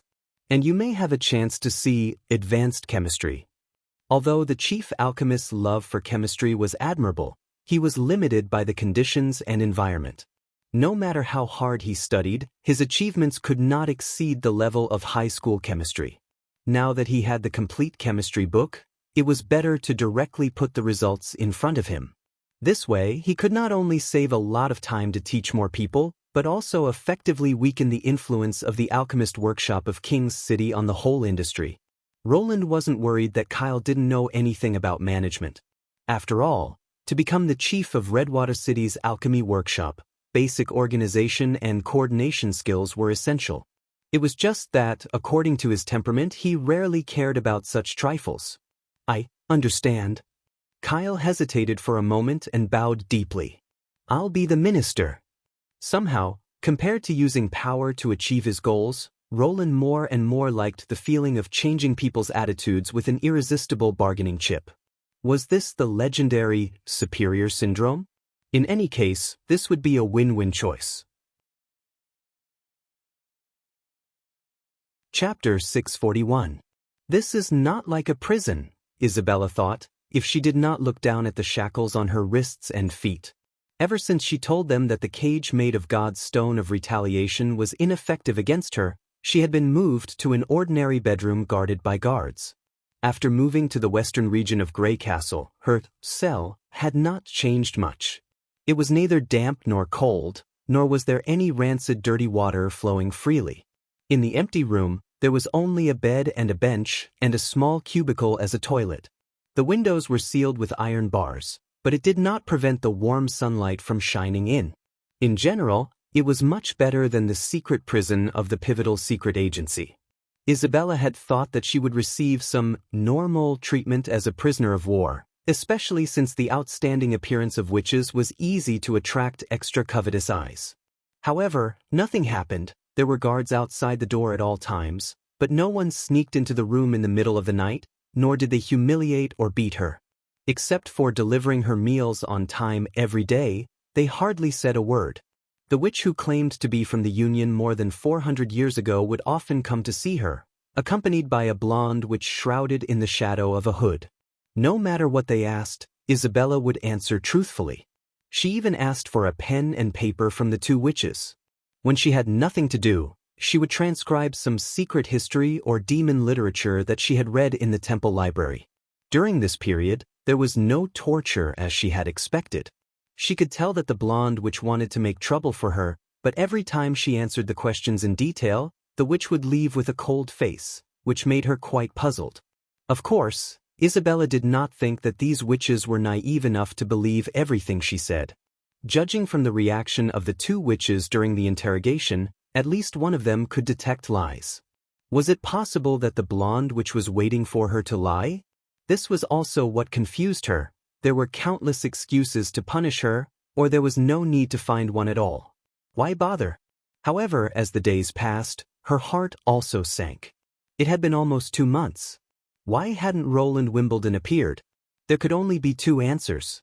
Either the king had not woken up yet, or he did not intend to see her at all. Either way, it was not good news for Isabella. Perhaps when she confessed everything she knew, what awaited her would be a sentence of death. Although she was willing to give up everything to fight against the demons and had no complaints about the result, waiting for death to approach still made her feel mentally and physically exhausted. Isabella sighed and dragged her shackles to sit on the edge of the bed. She picked up her quill and clumsily spread out a new piece of white paper on her lap. The sooner she finished what she remembered, the sooner she would be able to enjoy her release. At this moment, footsteps could be heard outside the house. The voices were a little chaotic. Clearly, there were more than two people. Isabella's heart trembled slightly. When the door was pushed open, she put down her pen and turned around. She found that in addition to the two witches that she usually saw, there was also a gray-haired man. If the information was correct, he should be the fourth prince of the Wimbledon family, the current king of Grey Castle. Roland Wimbledon woke up? Or was he here to pass judgment on her? Isabella stood up and curtsied. "I thought you wouldn't come to see me," she said, pretending to be calm. "You're the Isabella that made the god's stone of retaliation I wear lose its effect. I didn't want to deliberately delay until now. It's just that I had a long dream and just woke up not long ago." The calm tone of the other party surprised her greatly, and the content of the story surprised her even more. "In the dream, I fought with the pure witch and finally won, but it wasn't like what she said, where the winner won everything, whether it was knowledge or skills." "That's impossible." Isabella could not help but blurt out. "But," Roland asked with great interest, "can't it be that a man can't awaken as a witch, so he can't inherit everything from her? It has nothing to do with gender." She shook her head. "The spoils of war that the winner of the soul battlefield can obtain are memory and lifespan, which everyone has. But the unique ability of witches can't be absorbed, and magic power can't be increased out of thin air. Otherwise, Zero would have swallowed me long ago. In other words, only creatures with these two characteristics can be included in the soul battlefield." "You mean, there's a creature that she can't invade?" "Of course, animals without intelligence can't enter the soul battlefield," Isabella explained. "Even if they win, they can't understand the human memory. That could also be because of the different races. As far as I know, among the thousands of souls she swallowed, there were demons and demonic hybrids." She sighed. "But these things happened before I was born, and she mentioned it when I was chatting with her." The three people on the opposite side could not help but look at each other. "Demons and demonic beasts? Why didn't you tell me before?" the blonde witch asked.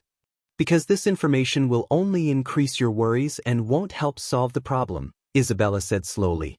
Even Zero felt that the memory of a heterogeneous species was too crazy and would cause a great burden on her, so she didn't try anything similar after that. "That's a little interesting." The king did not show an expression of lingering fear. Instead, he raised the corner of his mouth. "By the way, did Zero ever mention to you what happens to the losers in the soul battlefield?" "Completely disappears, as if they never existed." "Is there no difference?" He raised his eyebrows. "For example, those who surrender voluntarily and those who fight to the death, the result is the same? No matter which one it is, it will disappear, but..." Isabella pondered and replied, "Zero seems to have said that the memories she absorbed are divided into two kinds." "Which two kinds?" Roland seemed to be particularly interested in this question. "One kind is chaotic and has a residual consciousness, which will affect Zero herself, and the other kind is complete and placed there for her to look through." She paused. "The former is more difficult to recall and easier to forget. At that time, she just mentioned it casually, so I didn't ask much. But it's the first time I've seen someone like you who doesn't accept a trace of memory at all." This time, the silence was longer. The king closed his eyes and did not speak for a long time, as if he was thinking about an extremely complicated problem, and his brows furrowed undisguisedly. After about a quarter of an hour, he let out a long sigh. "I see. What did he figure out?" Although Isabella was curious, she did not ask. She knew her identity. Chapter 642. Isabella lowered her head slightly and waited for the judgment. You should be grateful for your ability. It's not because it's special, but because it can't kill others directly. No matter how serious the crime is, even if you helped Zero attack me, you're just an accessory. Roland's voice was clear and calm. I can spare your life, but you have to atone for what you've done, just like other people who violate the law. For some reason, when she heard this, she felt a weight fall from her heart. She did not fear death, but she did not like it either. As long as you can defeat the demons, I'm willing to give you everything. The demons are the enemies of all human beings. Of course, I'll fight them to the end. But unlike the church, I won't destroy the potential of human beings in order to win the battle of divine will. And you have to change your habits in the church. Roland said slowly, there won't be any pure witches in the future. From now on, you're a witch who atones for your sins. Zero was wrong. Not only did he know the existence of the demons and the Union, but he was also prepared for the battle of divine will. Indeed, he is immortal, and he may pass away after a few decades. His beliefs will also collapse as he ages. But now, you have bestowed him with endless life, and the final hurdle has been overcome. The beloved child of the gods has been born. Thinking of this, Isabella knelt on the ground, dragging her anklet. Her long hair covered the ground. Yes, master. When she stood up again, Roland said, this isn't the holy city of Hermes, so you're not my exclusive servant, but a person who atones for your sins. Of course, I won't send you to the mines to mine for 20 years. What you need to do is to cooperate with Agatha in magic power research. She was stunned. That's all I need to do for him? During this period, I'll ask Vendi to arrange a new residence for you. You'll have to atone for your sins for 5 years. You can wear no shackles, but you'll only have limited freedom. In other words, except for your residence and Agatha's mage tower, you'll have to be under the surveillance of the Witch Union if you want to go anywhere else. Yes, I understand. By the way, are you sure there are no other witches in the Holy City? Roland asked. Isabella had answered this question several times since she had been captured. Isabella thought for a while and finally shook her head. For this decisive battle, Zero transformed all the useless new witches into the gods' punishment army, and basically all the useful ones were sent to the battlefield. There were still a large number of women in the monastery, but before the months of demons, the probability of them turning into witches was not high. Vanilla, Maggie, and I should be the only 3 people left in the church. Without another word, he turned and walked out of the room. The blonde witch stepped forward and unlocked her shackles. Isabella stared at her free hands in disbelief. Was this the final verdict? Not detained, toyed with, or worse. Did he really mean what he said? Your Majesty! She suddenly stopped him. I wonder how Vanilla and Maggie are now. They're in a better situation than you. Roland turned around and said, they were just influenced by the distorted education in the monastery and are far from crazy. If they can be corrected, they may join the Witch Union one day. As the 3 witches left, the door closed with a squeak. Is that so? Isabella completely relaxed. She lay on the wooden bed and felt the sunlight shining through the window. She squinted at the blue sky outside the iron railing, ignoring the glare of the light. What a nice day, she thought. Your punishment is too light. Nightingale complained when they returned to the office. She almost killed you. It was Zero, not her. Roland handed her a piece of dried fish. The latter took it with her mouth and said vaguely, that was also caused by her. Otherwise, the soul battlefield would not have been able to invade your body. But she really wanted to fight against the demons from the bottom of her heart, didn't she? Roland said carelessly, since she didn't commit an unforgivable crime and I didn't suffer any real harm, let's deal with her this way. It can also serve as a warning to future generations. 8,000 golden dragon. It means propaganda. Roland coughed twice. With her as an example, more people can understand that as long as they don't cross the line, they can still have a chance to redeem themselves. After all, the demons are our ultimate enemies. In order to increase our leverage in the battle of divine will, it's best to let her redeem herself. Okay. Nightingale twitched her mouth. I'll keep an eye on her for you. Roland walked to the French window, still thinking about what Isabella had said. Zero's memory is divided into two types. The first type is messy and has residual consciousness, which will affect her. The other type is complete and placed there for her to look at freely. The former type is more difficult to recall and easier to forget. Is this the reason why Zero repeatedly tried to persuade me to surrender during the Battle of Souls? Those who chose to surrender would offer all their memories, and there would be no side effects. This was the only way to explain why she stopped at the crucial moment. Zero hoped that she would give up resisting so that she could obtain the complete details of her memory. This speculation was somewhat similar to his experience when he occupied Prince Roland's body. To be exact, Prince Roland's memory was like this. He could look through it at any time if he wanted to, just like a well-organized file cabinet. He didn't need to spend time to record them. When he wasn't looking at them, he could just throw them to the back of his mind. Even after more than a year, this part of the memory was still as complete as before. Prince Roland was killed by Garcia's hidden chess piece. If the dead had no consciousness, it would make sense to regard them as losers who surrendered. What if they had a strong will to resist? According to Isabella's description, this part of the memory contained residual consciousness, which would change Zero's thoughts, personality, and even beliefs. After she had devoured thousands of people, she had become a complex collection of consciousness, far different from her original self. In other words, she could not be regarded as the same person at all. Therefore, her way of revenge was likely to be to inject all these consciousnesses into her own thoughts. She would certainly be fragmented because of this, but Roland would no longer be Roland.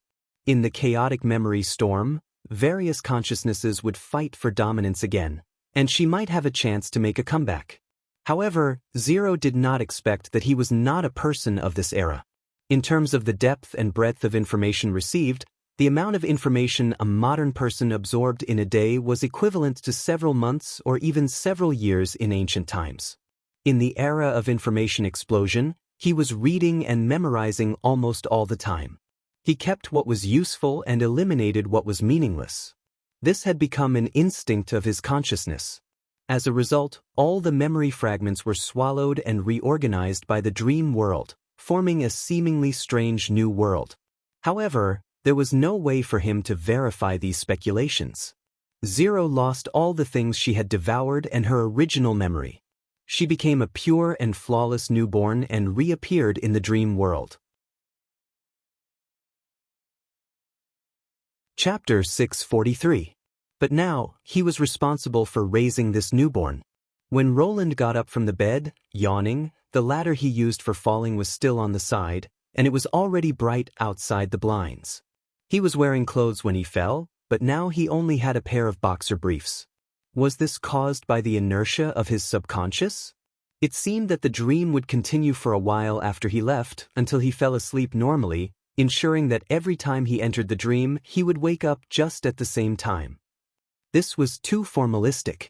He decided to leave at midnight this time to see if he could eliminate this unconscious action that was similar to sleepwalking. In addition, the sequela of not having enough sleep also came. Roland did not feel like a person who had just woken up. His eyes were dry, his forehead was swollen, and he could not help yawning. Including the time on the other side, he had not slept for more than 20 hours. Maybe he needed to take a nap later. He put on a short-sleeved shirt and walked into the living room, where he saw the petite figure again. "Why did you get up so early today?" Zero looked a little surprised. "I haven't started making breakfast." "Wait for me in the living room, I'll go now." It was obvious that she had just gotten up.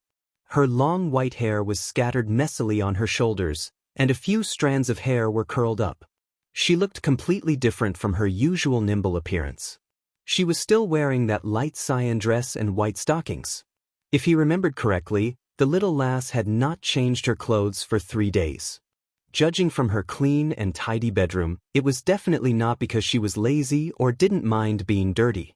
It could only be that she did not have enough clothes to change into. Somehow, Roland suddenly felt a surge of sadness in his heart. Not only for her, but also for himself.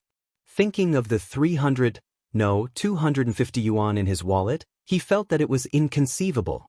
One was the main cause of the dream world, and the other was the creator of the dream world. The two people who could be called the creator of the world had fallen into such a situation, which could not be described as tragic. He could not go on like this. Whether it was to buy books or explore this world, money was indispensable. He had to find a way to earn a stable income, or the 200 yuan was not even enough to take a taxi, excluding food and utilities. While Roland was thinking about how to make money, Zero was already busy. She quickly lit the stove, heated the pan with oil, broke the egg with one hand, and sprinkled the flowing egg liquid into the pan. Although she was not strong enough to shake the pan, the small spatula in her hand moved up and down, and the effect was not much worse than shaking the iron pan. With the sizzling sound of the hot oil, the tempting smell of the fried egg soon filled the living room. Due to the limited living expenses, there were not many changes to the breakfast. This time, 2 fried dough sticks and a fried egg were served, but Zero had one less fried dough stick for herself. "You bought the fried egg yesterday?" Roland took a bite and found that it was no longer so. "Of course," Zero muttered. "The last batch of flour sold at the end of the night was especially cheap. Sometimes the boss would even give me the unfinished flour balls, so I could make several deep-fried dough sticks with them." He asked in surprise, "Are you like this when you're at home?" "Almost." The little girl shook her head and did not say much. It seemed that she did not want to talk about her family. After breakfast, she simply dressed, picked up her school bag and walked to the door. "As usual, Uncle, I won't be back at noon. You wash the dishes. Go. Be careful on the way." Roland nodded. Zero could not help but be startled. After a while, she responded, closed the door and left.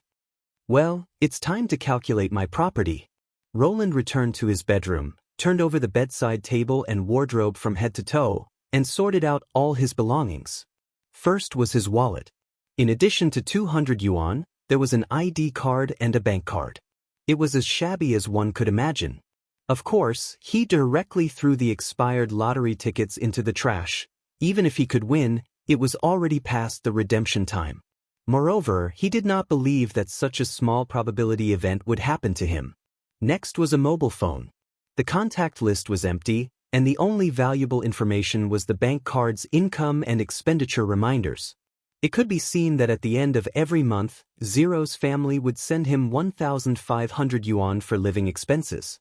Now there were only 12 yuan left in the card, and there were still 4 days before the next remittance date. It was not that he would starve to death, but he had no money left to do other things. Finally, there were a few pieces of jewelry. The material seemed to be gold, but he did not know whether they were real or not. Perhaps they were prepared for his wedding? If he sold them to a gold shop, he could probably get about 1,000 yuan, which could be regarded as an emergency fund. These were all the wealth he could freely dispose of. It was not helpful for his current situation. Roland sighed and looked at the furnishings in the utility room. He opened the door at the furthest end of the house and looked at the few old items placed inside. The dusty and cobwebbed bicycle and sewing machine could be sold for 30 to 40 yuan. After all, they were made of iron, especially the latter, which was very difficult for a person to carry. And the big iron door, if it was regarded as scrap iron, could probably be sold for more than 100 yuan? Maybe he would not care about such a small amount of money in normal times, but now it was very precious. If he went to an old bookstore to buy obsolete teaching materials, more than 100 yuan was enough to buy a set of old books on all subjects. Thinking of this, he decided to do so. Roland remembered that there was a number for recycling in the small advertisement posted on the stairwell. But before that, he had to clean these things. If they looked clean, he might be able to sell them for more money. Panting, he dragged the bicycle and sewing machine into the living room. Then he noticed that something was wrong. The thick iron door did not seem to be leaning against the wall of the utility room, but was built into the wall. What the hell? Which bastard did this? The wall was the outer wall of the tube-shaped apartment. Did they put the door here to facilitate suicide? Moreover, there was a lock on the door. Wait. He remembered that there were 2 keys on the key ring.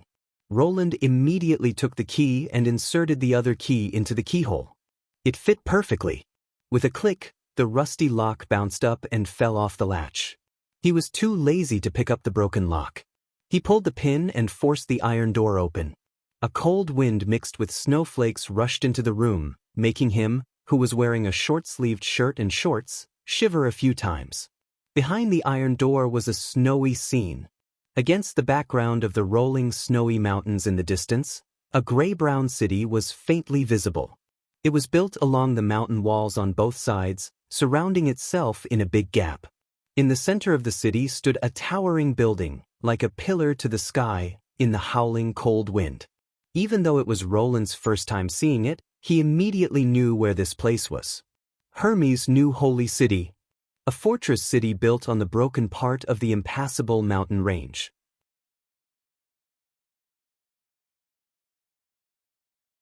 Chapter 644. Roland slammed the door shut and took 2 deep breaths. The snowflakes on his body quickly melted into water droplets. Although he had long understood the impermanence of dreams, this scene still shocked him. Roland walked to the window of the storeroom and looked out. The outer wall was smooth and tidy, with no trace of a door or repair. In other words, when this apartment building was built, the door was also embedded in the wall and not installed later. So, is this only room 0825 has such an iron door, or does every apartment have the same iron door? If other rooms also have doors that lead to different spaces, what will they show? This idea made Roland even more excited. He returned to the bedroom and rummaged through the closet for a set of winter clothes to put on. The shriveled down jacket was obviously shedding badly, and the knitted scarf was split. However, he didn't have a better choice at the moment. After putting on these winter clothes in midsummer, Roland suddenly felt as if he was surrounded by a stove. His sweat kept gushing out, and his body temperature rose sharply. When he came to the iron door again, he kicked off his flip-flops, put on a pair of green leather shoes, and directly pushed the door open. The biting cold wind immediately poured into his body through the gaps of his collar and cuffs. Together with the sweat that flowed out from before, he felt extremely sour. Under the combination of cold and heat, he could not help but sneeze several times. Wait, if I keep this door open, won't I have an air conditioner in my house that doesn't consume electricity? He wondered what Zero would think if she saw this scene. Roland rubbed his nose and looked back. The opening of the door seemed to be connected to a basement half buried in the soil slope. There were many similar low storehouses around, which were obviously built by farmers or merchants living outside the city, usually to store grain, ale, or other sundries. However, there was no one stationed around, and this camp seemed to be abandoned. And the scene that amazed him was hundreds of meters behind the soil slope. The world in front of him had a clear boundary. At the end of his field of vision, the slope covered with snow had been cut off in the middle. Broken rocks were floating in the air as if there was no gravity. Further away was a chaotic whirlwind and endless darkness. Occasionally, a crimson bolt of lightning would flash across and illuminate the border area. Even so, the darkness was bottomless. Although this scene was terrifying, it was incomparably magnificent. If one had to describe it, it was like a lone island floating in the void. The border extended along the mountains until it disappeared in the wind and snow.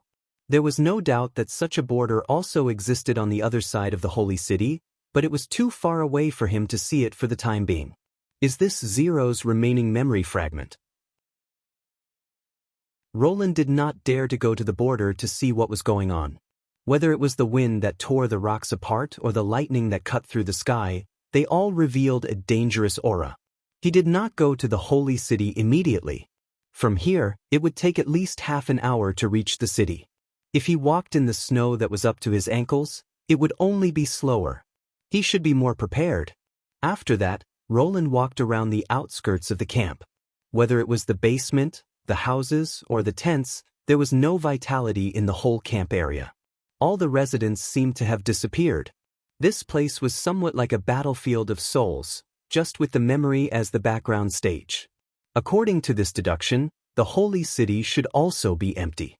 Although there was no trace of life activity, everything in the warehouse was still there, and it seemed to be frozen at the moment when the memory was stripped away.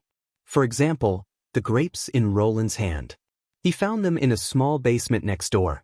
The iron lock on the door could not stop him at all, so he went back to the house to find a wrench and directly twisted the door bolt. There were a lot of food stored in it, such as pickled jerky, fish slices, wheat, and half a box of grapes. They looked very fresh, probably from the old holy city below the plateau. When he picked one and put it in his mouth, he could still feel its cold sweetness. The biggest harvest came from a small iron box in a secret compartment in the basement. It was not that he was careful enough, but the secret compartment hidden in the wall was in a state of open, and there was even a burning oil lamp on the side, as if someone had just disappeared without a trace when storing something, leaving only the lattice that was not closed and half of the iron box exposed. There were more than 10 golden dragon and a few clear gems in the box, which were obviously of high quality. Roland did not hesitate to put them into his pocket. After confirming that the things in the memory could be brought into the apartment, he immediately got busy. After tossing and turning in the snow for nearly 2 hours, Roland moved the valuable things into the house bit by bit, including a lot of food and a small amount of military equipment, such as iron armor, daggers, and light crossbows. The former could save food expenses, and the latter could probably be sold online. Only when the storeroom was filled to the brim did he reluctantly lock the iron door. This feeling of picking up junk was simply amazing. When he thought of the whole holy city for him to plunder, he could not help but want to laugh out loud. Not to mention living expenses, it would not be a problem to become rich overnight. Roland took off his clothes, panting. When he was about to drink some water, a strong sense of dizziness suddenly came over him. What happened? He staggered 2 steps, but before he reached the coffee table, he felt his vision turned upside down, and then there was a bang, and darkness enveloped him. When he woke up again, Roland found himself lying on the bed in his bedroom, sore all over, as if he had experienced a marathon. The city outside the blinds was covered by the night sky, and it was obvious that he had slept for more than 1 or 2 hours. Probably because he was too tired and had a heat stroke caused by the alternating cold and heat, he thought to himself that he should have taken a nap before going. But to his surprise, he did not feel weak at the moment. Instead, apart from the soreness, he was full of energy, as if there was a hot current constantly circulating in his body. Everywhere it went, his sense of touch became extremely sensitive. At this moment, Roland felt a small breath coming from beside his pillow. He slightly tilted his head and saw Zero lying beside him. She was holding a wet towel in her hand, and half of her face was illuminated by the moonlight. Her thin eyelashes trembled slightly, and her back rose and fell slowly along with her breath. Probably because the room was too stuffy, her dress was soaked in sweat, and her arms were also covered with fine beads of sweat. At the same time, there was a unique sour smell of sweat. Obviously, the little girl had dragged him from the living room to the bedroom, and at the same time, she had done the most basic cooling treatment. He smacked his lips, and there was still a lingering taste of Huaxiang Jingqi water in his mouth. How did she get the medicine in? Looking at Zero's defenseless sleeping posture, Roland shook his head helplessly. He quietly sat up, carried her to the bed, and quietly returned to the living room. Since she cared so much about the cleanliness of the room, she would definitely not be willing to sleep without a bath. He might as well throw her on his bed and wipe the mat tomorrow. Anyway, it was dirty enough on the bed. Lying on the sofa, he found that the soreness was fading little by little, and the hot current in his body was becoming more and more obvious. Roland realized that it was not an illusion. It was something indescribable. He touched his trouser pocket, took out a golden dragon from the memory fragment, and held it in his palm. The hot current condensed in his palm according to his will. Chapter 645. The next morning, when the first ray of sunlight shone into the living room, he opened his eyes. The table fan had been blowing hot air all night, and the cicadas were chirping outside the window. Well, now I can confirm that sleeping in the dream world will not bring me back to reality, Roland thought, and it can also help me rest. Although it sounds a little strange, but whatever, as long as it works. He yawned and got up from the sofa. When he was about to go to the kitchen to make breakfast, Zero's scream suddenly came from the bedroom. Then she appeared at the door with a flushed face, pointed at Roland and stammered, "Yesterday I slept on the sofa last night. Roland shrugged. Come on, you were sweaty and didn't take a shower. I won't sleep with you. The little girl picked up her collar and smelled it. Her face became even redder, and compared with her snow-white hair, it was no different from a ripe apple. She hurriedly ran back to her bedroom and fiddled with it for a while, and then rushed into the bathroom with a change of clothes. Soon, the sound of a shower came from inside. When she came out, Roland had already made breakfast. Compared with the usual monotonous fried eggs and fried fritters, this time the breakfast was much more sumptuous. Fried bacon, salt and pepper egg, grilled dried fish, and a plate of fresh grapes. Of course, all the raw materials came from the holy city behind the Iron Gate. You bought meat? Zero asked in surprise with a wet headscarf wrapped around her. Roland could see her Adam's apple moving slightly, and it was obvious that she was swallowing. Yes, I bought a lot and put them in the fridge. Roland handed her a pair of chopsticks. I found a new job. Really? Her voice suddenly became excited, as if she had forgotten what had just happened. Yes, I'll get my salary soon, Roland said with a smile. I bought these to celebrate. The little girl breathed a sigh of relief. I thought you finally broke the bottom line and did something irrevocable. What do you mean irrevocable? He secretly cursed. Could it be that this fellow thought that he would steal or rob? It seems that robbery in the dream world is not a big deal. So you also got a heat stroke yesterday because you were out in the sun while looking for a job? Probably. He threw a grape into his mouth. Anyway, we don't have to worry about money anymore. So fragile. Zero curled her lips. When will you stop making people worry so much, uncle? Roland almost choked on his grapes. You make it sound like you're always worried about me. This time it was Zero's turn to be speechless. After a while, she glared at him and said, The breakfast you made is really a waste of ingredients. You obviously didn't salt the bacon, but you added one more. This guy really knows how to change the topic. Roland picked up a piece of bacon and put it into his mouth. I think it's not bad. It's just that there are some parts that aren't fried.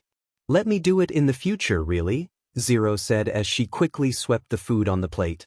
She then picked up her school bag and walked out of the door. Leave the plates here. I'll wash them with dinner when I come back. Wait, Roland stopped her. Do you know where there's a second-hand bookstore nearby? This time, it took him 3 days to get out of the dream world. When he woke up, the sun in Neverwinter had already risen in the middle of the sky. It seemed that the flow of time in the dream world was about 1/8. In other words, 1 night in the real world was equivalent to 2 days in the dream world. If he included the time he spent in bed, he would not be noticed even if he stayed in bed for 3 days. The first thing Roland did when he got up was to find a golden dragon. He then put it in his hand and squeezed it hard. The golden dragon did not move at all, but his fingers were hurting from the squeezing. It seemed that the inexplicable power would only appear in the dream world.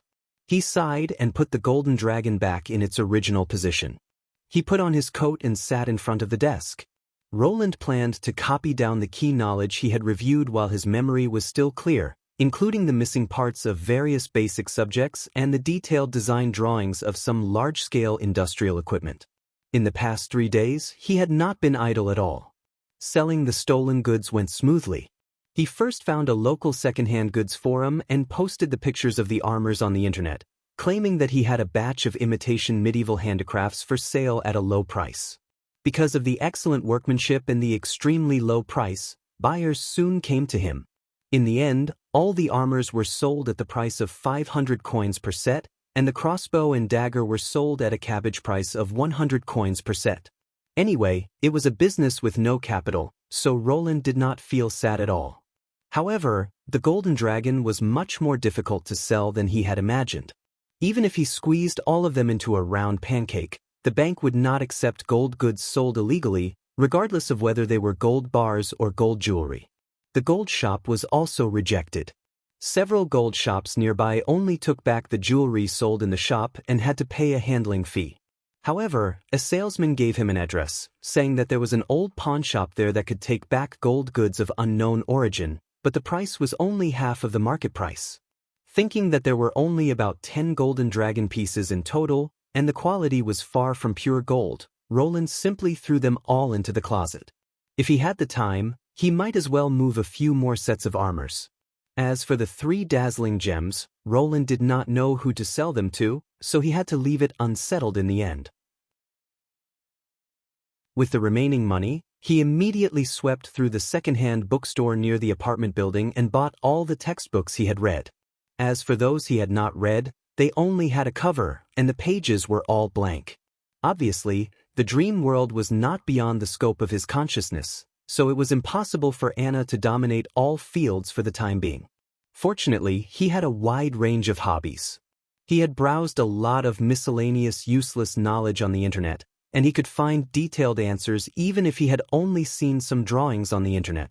In addition to these necessities that could quickly improve the technological level of Neverwinter, Roland also bought 2 new clothes for Zero and a set of winter camping equipment for himself, spending all the money he had earned. He could still remember the shock and disbelief on the little girl's face when she received the new clothes. She had refused several times before accepting them, completely lacking the carefree attitude that a child of her age should have. When he asked her curiously, he found out that it was the first time she had received a gift. It was already good enough that they did not beat her at home. As the creator of the dream world, Roland inexplicably felt a little guilty. He was busy until noon when Nightingale quietly appeared in the room. "You didn't go down for breakfast?" "Yes," Roland replied without raising his head. "Please bring me a lunch. I'll eat in my bedroom." "This is the result of your morning?" Nightingale weighed the stack of papers on the table in surprise. "How did you suddenly come up with so many ideas?" "They originally existed in my mind, but I just forgot about them for a while." Roland exercised his wrist. "Have a look. What do you think?" "A mathematical model that describes the electromagnetic field in a certain volume, in the form of integral." Nightingale put her hand on her forehead. "Your Majesty, I'm a little dizzy. I'll bring you lunch first." Roland could not help but smile. "Go ahead. By the way, aren't you going to the office today?" She turned around and asked when she reached the door. "What's wrong?"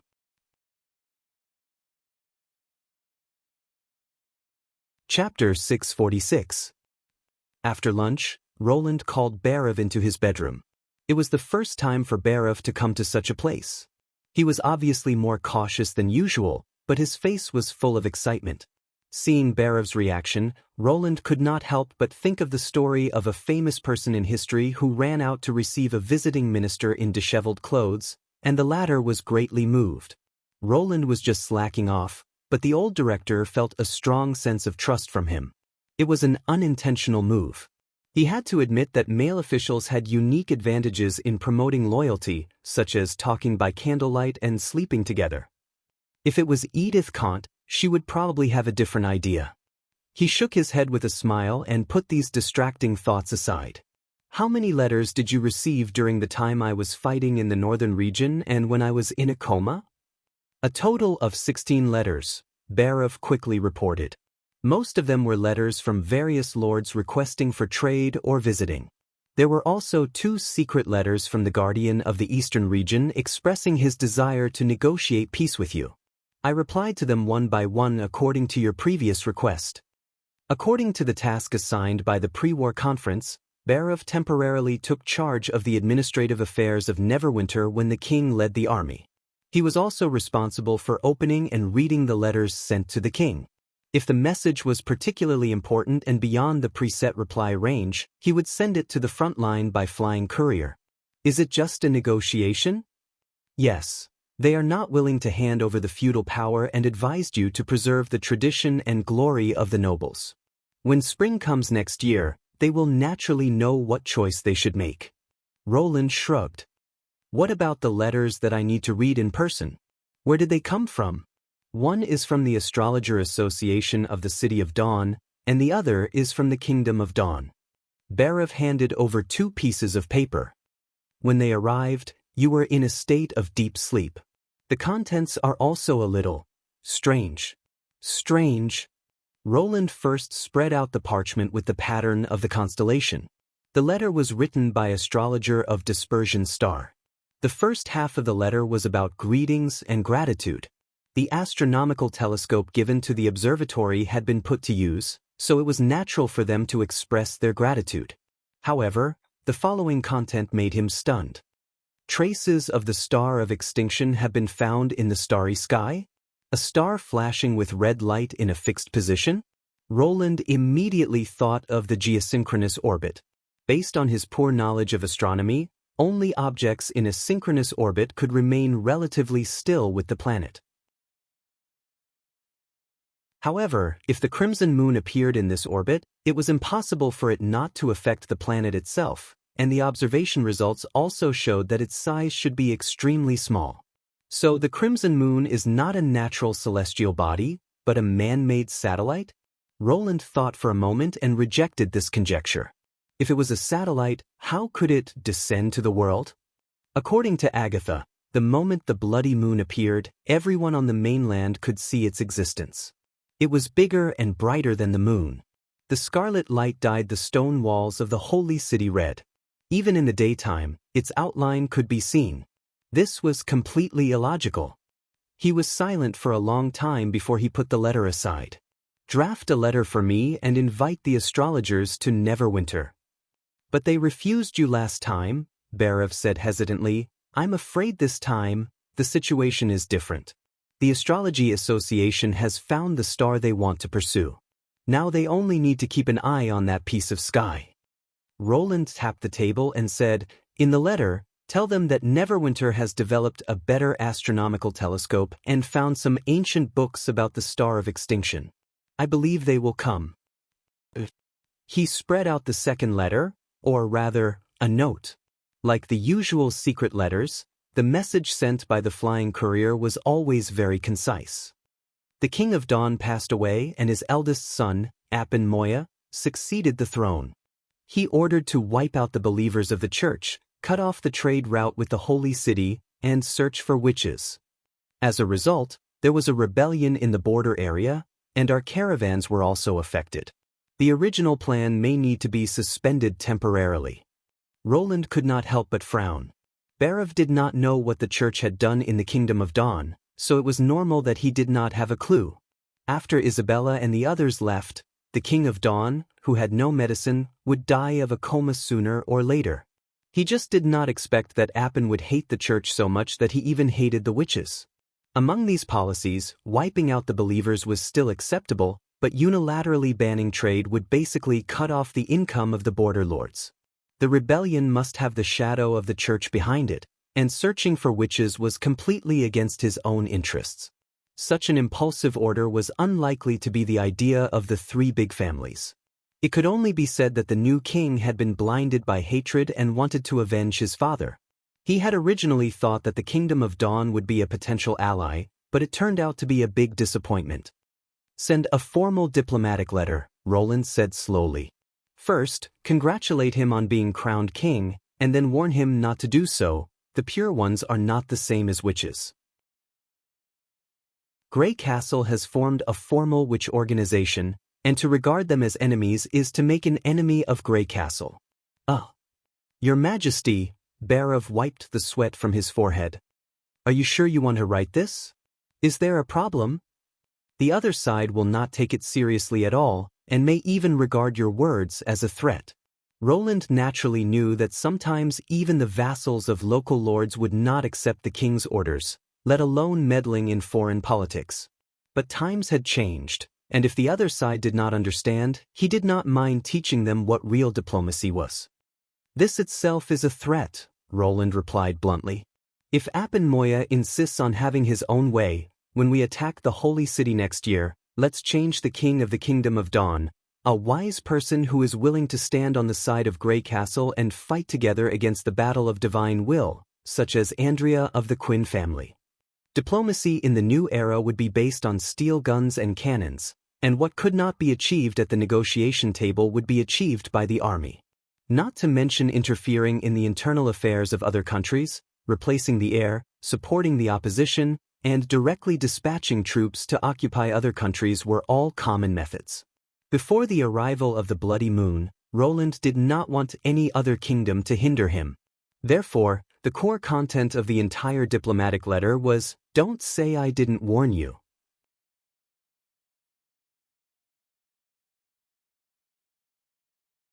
Chapter 647. After all, Roland could not stay in his bedroom for the whole day. Near dusk, he received a notice from Nightingale that Tilly wanted to see him.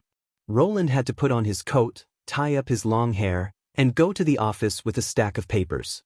When he pushed the door open, he found that Tilly and Ashes were already waiting for him in the room. Seeing that he was holding something heavy in his hands, Ashes took the initiative to greet him and took the thick papers for him. Roland was a little surprised by this move. He did not expect that the extraordinary, who had always disliked him, would take the initiative to help him one day. The setting sun shone through the floor-to-ceiling windows, turning the wall orange-red. At the same time, it left a golden edge on the two of them, giving them a sense of parting. Roland had roughly guessed the purpose of Tilly's visit. Although he was a little reluctant, he knew that this day would come eventually. She did not choose to leave without saying goodbye when he was in a coma, which was enough to show her sincerity. "I'm here to say goodbye to you." As expected, Tilly said calmly, "I have to go back to Sleeping Island to deal with the problem of the Bloodfang Association." Looking at Tilly's beautiful face and her eyes that reflected the afterglow of the setting sun, Roland was silent for a while and then said, "I see. When will the charming beauty arrive in the Western region? I'll ask the kitchen to prepare a farewell banquet for you." He suddenly froze. "A trip? You'll come back?" Ashes could not help but cover her mouth. Tilly chuckled. "But don't you welcome me, brother?" "No, I mean, why do you?" Roland opened his mouth in surprise, but he did not know what to say. After a while, he said, "Because of the months of demons?" "I won't deny it if you think so." Tilly spread out her hands and said, "But don't you have higher expectations?" He was completely stunned. "Are you?" "Yes," Tilly said straightforwardly. "I'll bring the news of your victory back to Sleeping Island and tell them that Neverwinter in the western region of Grey Castle has completely gotten rid of the threat of the church. They don't have to live in fear and hide on this island anymore. When you're ready, I'll bring witches who are willing to go to the western region to settle down here.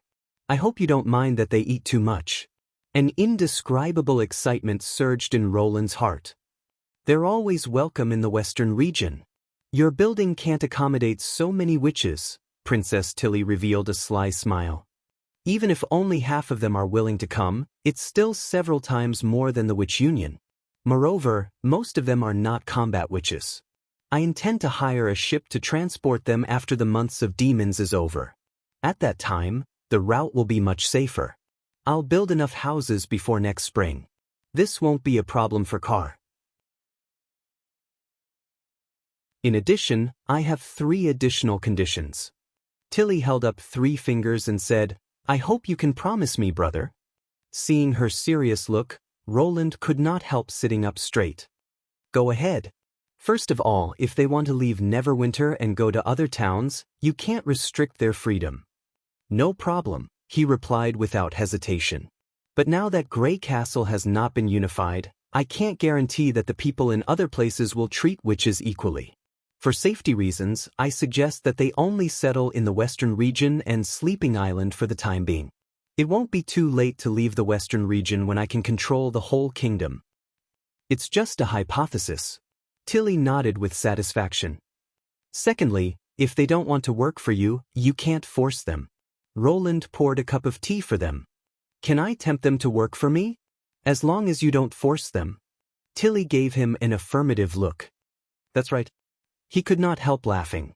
It was not difficult for him to attract this group of inexperienced young girls, who were busy seeking refuge everywhere after their basic awakenings, into the tide of industrialization. He had a lot of reward mechanisms that could make them fall for it. Not to mention the salary, just the soap, wine, and ice cream were enough to attract them. Not to mention the salary, just the provision of soap, wine, and ice cream, which could only be exchanged for by working witches, was enough to attract them. The sugar-coated bullets of capital were far more effective than simple violence. Finally, I hope that the sleeping spell can exist independently. When saying this, Tilly looked a little hesitant. She probably thought that this request might be a little harsh. Of course, part of the money earned by the sleeping spell will be handed over to Neverwinter. The sleeping spell? Roland was stunned. He remembered that this organization was a guild of bounties to solve the conflict between combat witches and assistant witches and to earn benefits for Sleeping Island. In other words, almost all the witches on the island belonged to the sleeping spell. If it existed independently, it meant that all of them were under the jurisdiction of Tilly. He soon understood why Princess Tilly was hesitant when she said this. The sleeping spell would move here but manage it as an independent organization. Whether it was accepting bounty tasks or dispatching people to the fjords, it was still decided by the sleeping spell. It seemed that she was deliberately guarding against him. But Roland immediately agreed. Of course, as long as they follow the laws of the territory. Isn't this equivalent to a private company? In fact, when he realized that the witches of Sleeping Island might move to the western region, he was not only happy but also a little worried. He did not know whether he should let them join the Witch Union.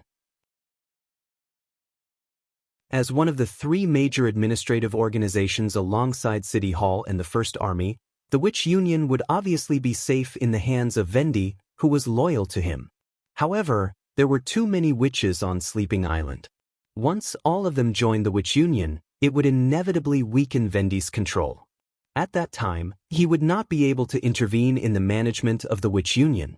If he did not accept them into the Union, it would seem that he was too cold to these witches who came from afar. Now that Tilly took the initiative to propose it, Roland felt a little relieved.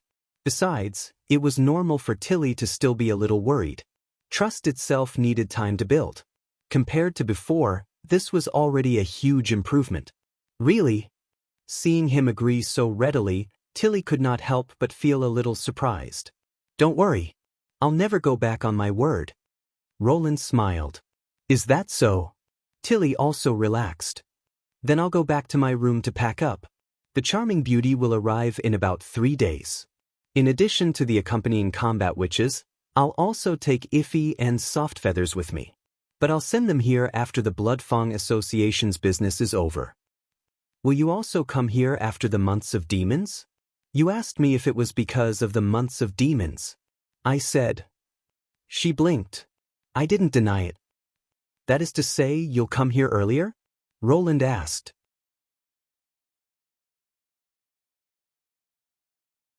Chapter 648. When they left, Ashes, who was following Princess Tilly, suddenly stopped, turned around and said, I owe you an apology, Your Majesty. This was the first time that Roland had heard her use honorifics to address him. It doesn't matter. The things that happened in the palace, I'm also a little.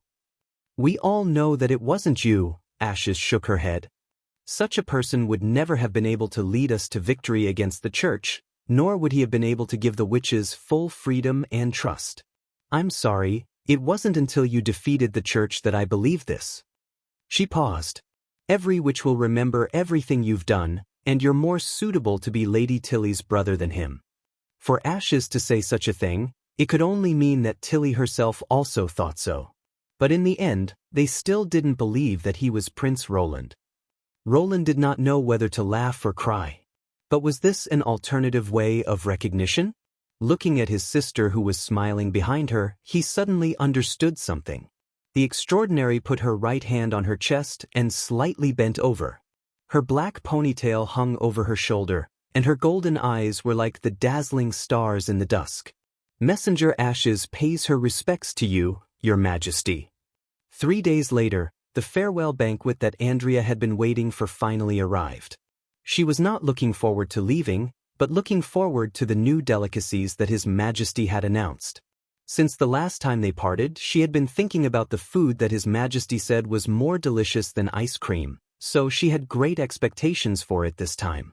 However, the war with the church was of great importance, so she was too embarrassed to mention it. Now she could finally get what she wanted. The banquet was not held in the castle, but in the expanded back garden. She walked through the olive trees and into the center of the garden. Before she even saw any food, an extremely rich aroma had already entered her nostrils. crystal fish from the Everwinter Glacier? 100 flavored eggs from the cliffs of the Kingdom of Wolfheart? Or rainbow trout from the fjords? No. It was all wrong. She had never smelled such an attractive aroma. Even the rarest ingredients could not be so fragrant. I suddenly feel so hungry, Shavy shouted. Have you always lived like this in the western region? Molly licked her lips. How enviable. I haven't enjoyed it much. Breeze hugged Lotus and Evelyn. They're the ones you should be envious of. This kind of banquet is not held every day, explained the candle, and usually the dessert is made only once every 3 days. It's only been 3 days. Molly held her forehead. Why do I feel like you're showing off? I didn't. Hey, don't drool. Ashes glanced at Andrea, even though her Adam's apple was also moving. Andrea did not respond with her usual sarcasm. Her attention was now completely focused on a few round tree stumps placed at the side of the garden. At first glance, they looked as if they had grown out of the ground. Their thick trunks required 7 or 8 people to encircle. Hot air billowed in the middle as if something was burning. When she walked closer, she found that the inside of the tree stumps had been hollowed out, and a huge iron pot was set up on top. The strong aroma came from the soup in the pot. The short table next to the tree stumps was piled with all kinds of food. Although there were many kinds of food, they were all common things to eat, and there were no rare dishes. Another thing that she couldn't figure out was that the food was raw. This was the first time Andrea had seen this kind of banquet. There were no attendants shuttling between the tables, no white cloth, no music, and no crowd. Everyone sat around the tree stumps. Looking at this posture, it seemed that they had to do it themselves. Sure enough, when all the witches had arrived, Roland clapped his hands and announced the start of the banquet. This is a hot pot banquet. The way to eat it is very simple. Put the food you like into the pot, cook it, and then enjoy it. Autumn was a good season for eating hot pot. As a cooking method that was widely loved by the people, it was easy to operate and could be understood at a glance. Even the simplest vegetable dishes could taste delicious. Most importantly, it was very down to earth. The diners gathered together and shared the delicacies from the same pot. Compared to traditional banquets that were particular about style, it was easier to enhance mutual affection. As a banquet before parting, it could also wash away the reluctance and depression in people's hearts. The essence of hot pot was the soup. In this era, cooking methods were very monotonous. Usually, each ingredient had its own taste, so they paid special attention to the quality of the ingredients themselves. Roland ordered the chef to mix all kinds of food with unique tastes, such as whole chickens, pork bones, bird beak mushrooms, seafood, spices, and so on, and boil them in the pot. The rich taste of the soup was far from what could be achieved by cooking 1 or 2 ingredients separately. As for the natural style of the hot pot table, it was made by Leaf. The heart of the forest could make plants grow according to her wishes. Without any additional processing, it could take the shape that Roland wanted. The inside of the table was covered with an insulating coating. Even if an alcohol lamp was lit, the table would not burn. On the contrary, the temperature of the inner wall would slowly spread to the whole tree stump. You could feel the warmth when you put your hands on the table. When Andrea put a piece of cooked meat into her mouth, she couldn't help but moan at the rich and strong taste. The aroma of dozens of ingredients attacked her tongue one after another. Coupled with the hot soup flowing down her throat and into her stomach, this feeling was completely different from ice cream bread, but it made her unable to stop eating. According to the dining etiquette of the nobles, they should finish the food on their plates first before taking new food. However, they obviously could not eat the new thing that His Majesty had made. Otherwise, they could only watch as others scooped up all the food. Her sisters at the same table were not very elegant either. Or it could be said that the way to eat hot pot was fated to be elegant. Even Lady Tilly had a few plates of delicacies neatly placed in front of her, and Ashes even scooped up a spoon in front of her several times. The true essence of food is the original taste. Only when nothing is added can the soup be more similar to the original taste. Who said that? The extraordinary imitated her tone and said, I remember that someone regarded salt and spices as a barbaric way of cooking and said that real nobles would never use it. Why is it so different from what I see? If it were in the past, Andrea might have argued a little and even felt a little upset. But now, she understood what was most important. It was much more meaningful to seize the time to enjoy the food than to waste words. She glanced at Ashes indifferently, and without hesitation, she pushed away the other's spoon and put the rolling meat into her own bowl.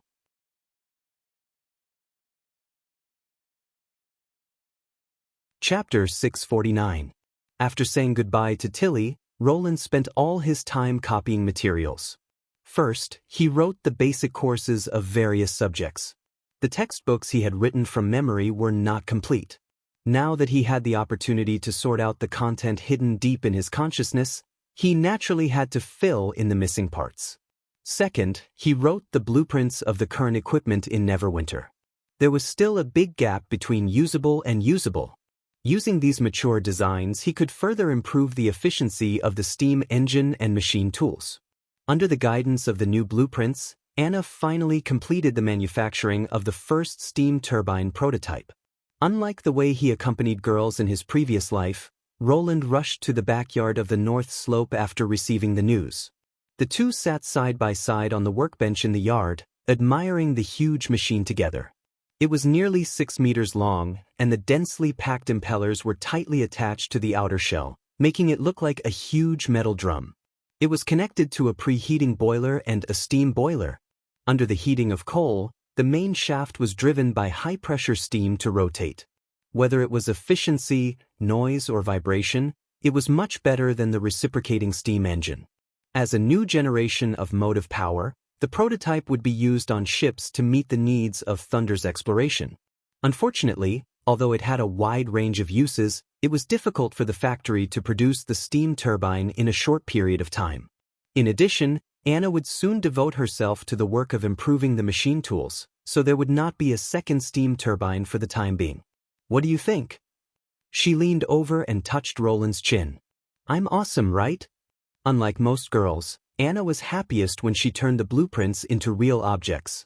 Every time she completed a major project, her joy and satisfaction were always written on her face. It was obvious that Anna liked her current life very much. Of course, second only to me. Roland smiled and wiped the stain on her cheek, leaving a shallow gray mark. Every time he saw her clear and transparent lake blue eyes, he swallowed the words he promised Nightingale. Although he had made up his mind to confess to her, he only realized how difficult it was to actually do it. No matter what excuse he gave himself, it could not lighten the burden. In the past few days, he had been constantly copying books and sketching. He wanted to use work to fill his free time and avoid worrying about gains and losses. However, procrastination was also a form of harm, especially to Nightingale, who was filled with anticipation. He could not keep running away. When the boiler gradually cooled down and the steam turbine stopped operating, Roland took a deep breath and whispered in Anna's ear, "Come to my bedroom tonight. I have something to tell you." At night, he sat in front of his desk and could hear his heart pounding. This era is not like modern society. No one cares how many women the nobles have. I'm just following my heart. No one would think it was against common sense. Roland kept coming up with reasons in his mind, but he rejected them one by one. It was as if there were two consciousnesses fighting over his head. He wanted to fill in the last bit of content that he hadn't finished copying, but in the end, he held the pen in his hand and couldn't write a word for a long time.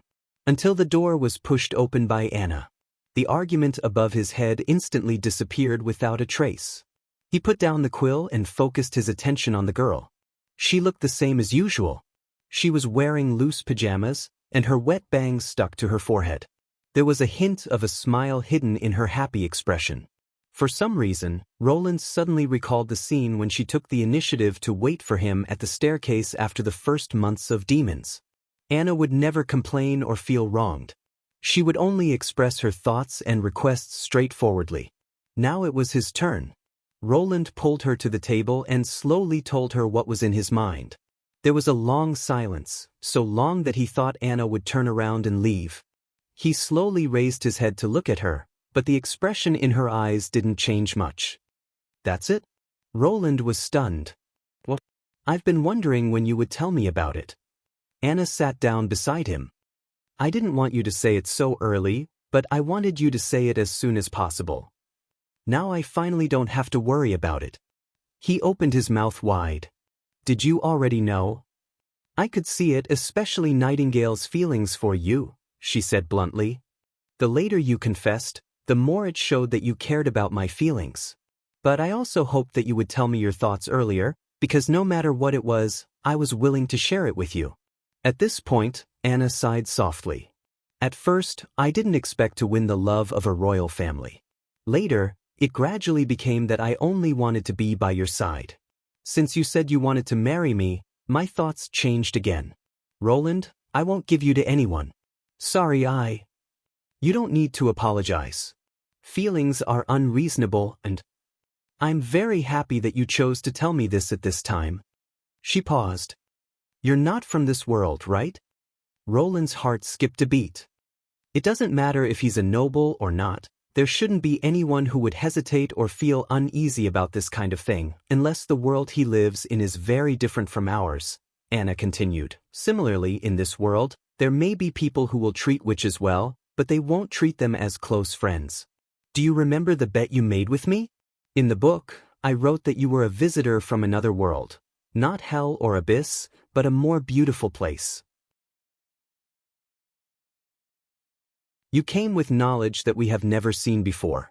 It was God who sent you to me. At this time, he had nothing to hide. Although the details are different, but you guessed right. I also wrote that you would confess to me about Nightingale. Anna chuckled softly. Now it seems that at least I've guessed two things correctly. Roland found that Anna's intelligence was not only in learning, but also in understanding and observation.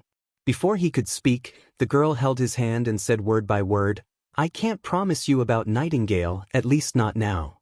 Roland could not help but be stunned. At least not now. What does that mean? Can I promise you in the future? I know what you're worried about. Don't worry, I'll talk to her. Go to bed early. Anna kissed him gently on the forehead. Good night, Your Majesty. The door was closed with a squeak, and the room returned to silence. Roland did not come back to his senses until a long time after she had left.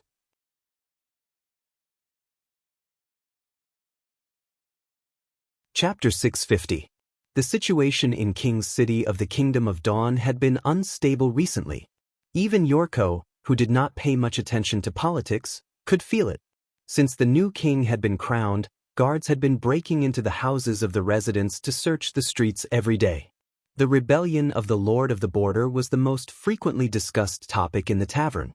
There were fewer exotic goods in the exhibition, and even the caravan under his name had temporarily suspended the slave transportation. According to Hill, Appin Moya not only took in all the slaves in the kingdom of Wolfheart, but also granted them the status of free people. This was a good deed, but it hindered His Majesty's plan. Yorko did not have any objection to this.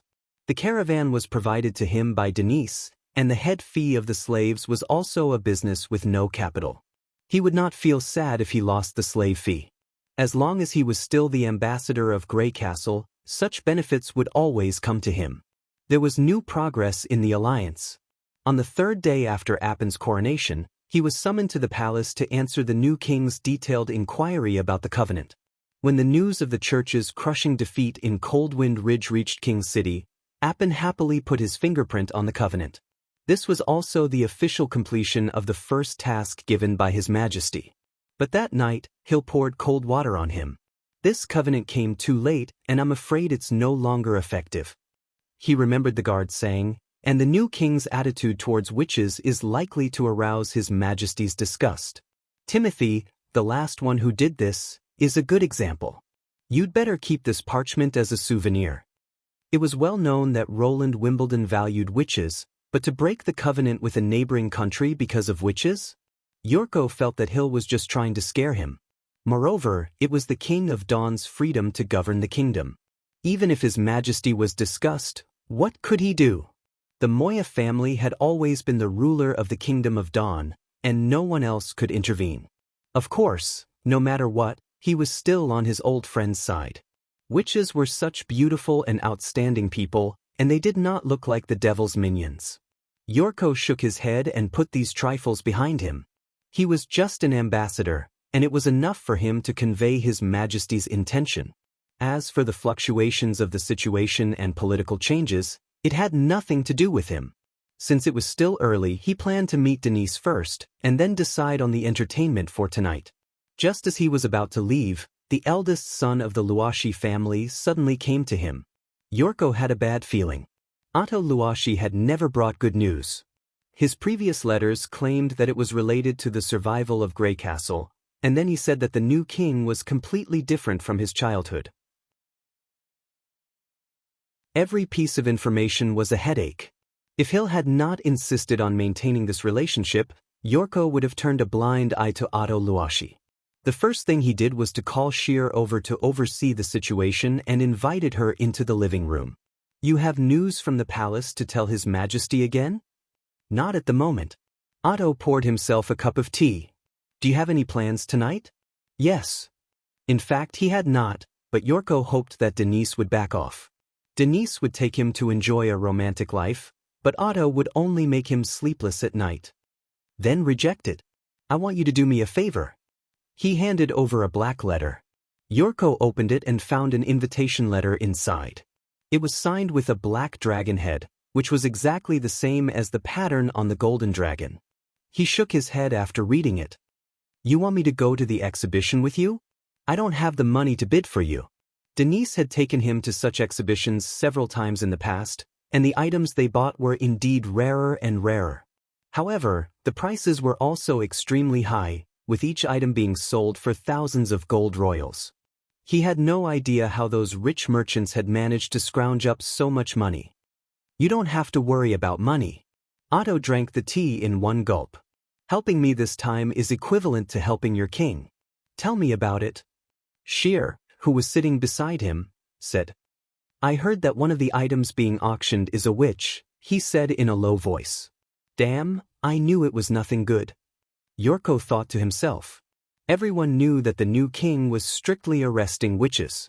Usually he would gladly go, but at this moment, he really did not want to get involved. Aren't these people afraid of offending His Majesty Appenmoya? Moreover, the three families should be closely united around the king. Why do I feel that you are not willing to support his decree at all? However, Yorko hid this thought in his heart and did not say it out loud. Although the city of Glow is the territory of the Moya family, there are also places that they can't touch. Otto shrugged. "Is this exhibition run by a rat?" "A rat wouldn't be a rat if it had the money to do this," Sheer said calmly. "You're right." Otto nodded approvingly. "This exhibition isn't that formal, but it's still organized by the most powerful local businessmen. They call it black money. They often sell things that are not very convenient to see the light of day, among which slaves are the majority." "The slave market is open every day in the outer city?" Yorko questioned. "What's there to hide and sell? You'll understand when you see it. Maybe I can ask someone from the Peyton family to come with me?"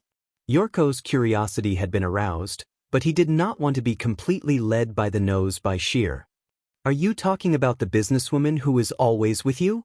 "She can't get in," Otto said.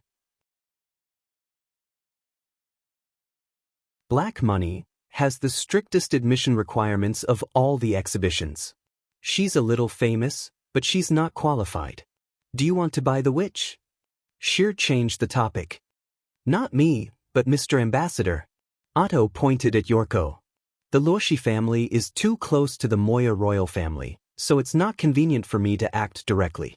It's easy to understand that the ambassador of Grey Castle wants to try something new. I'll pay for it. I hope you can send her to His Majesty's territory. With the protection of the ambassador's flag, she should be able to travel smoothly. But the slave trade has been suspended." Sheer spread out his hands. "And I don't know when it will resume. You can transport some other goods.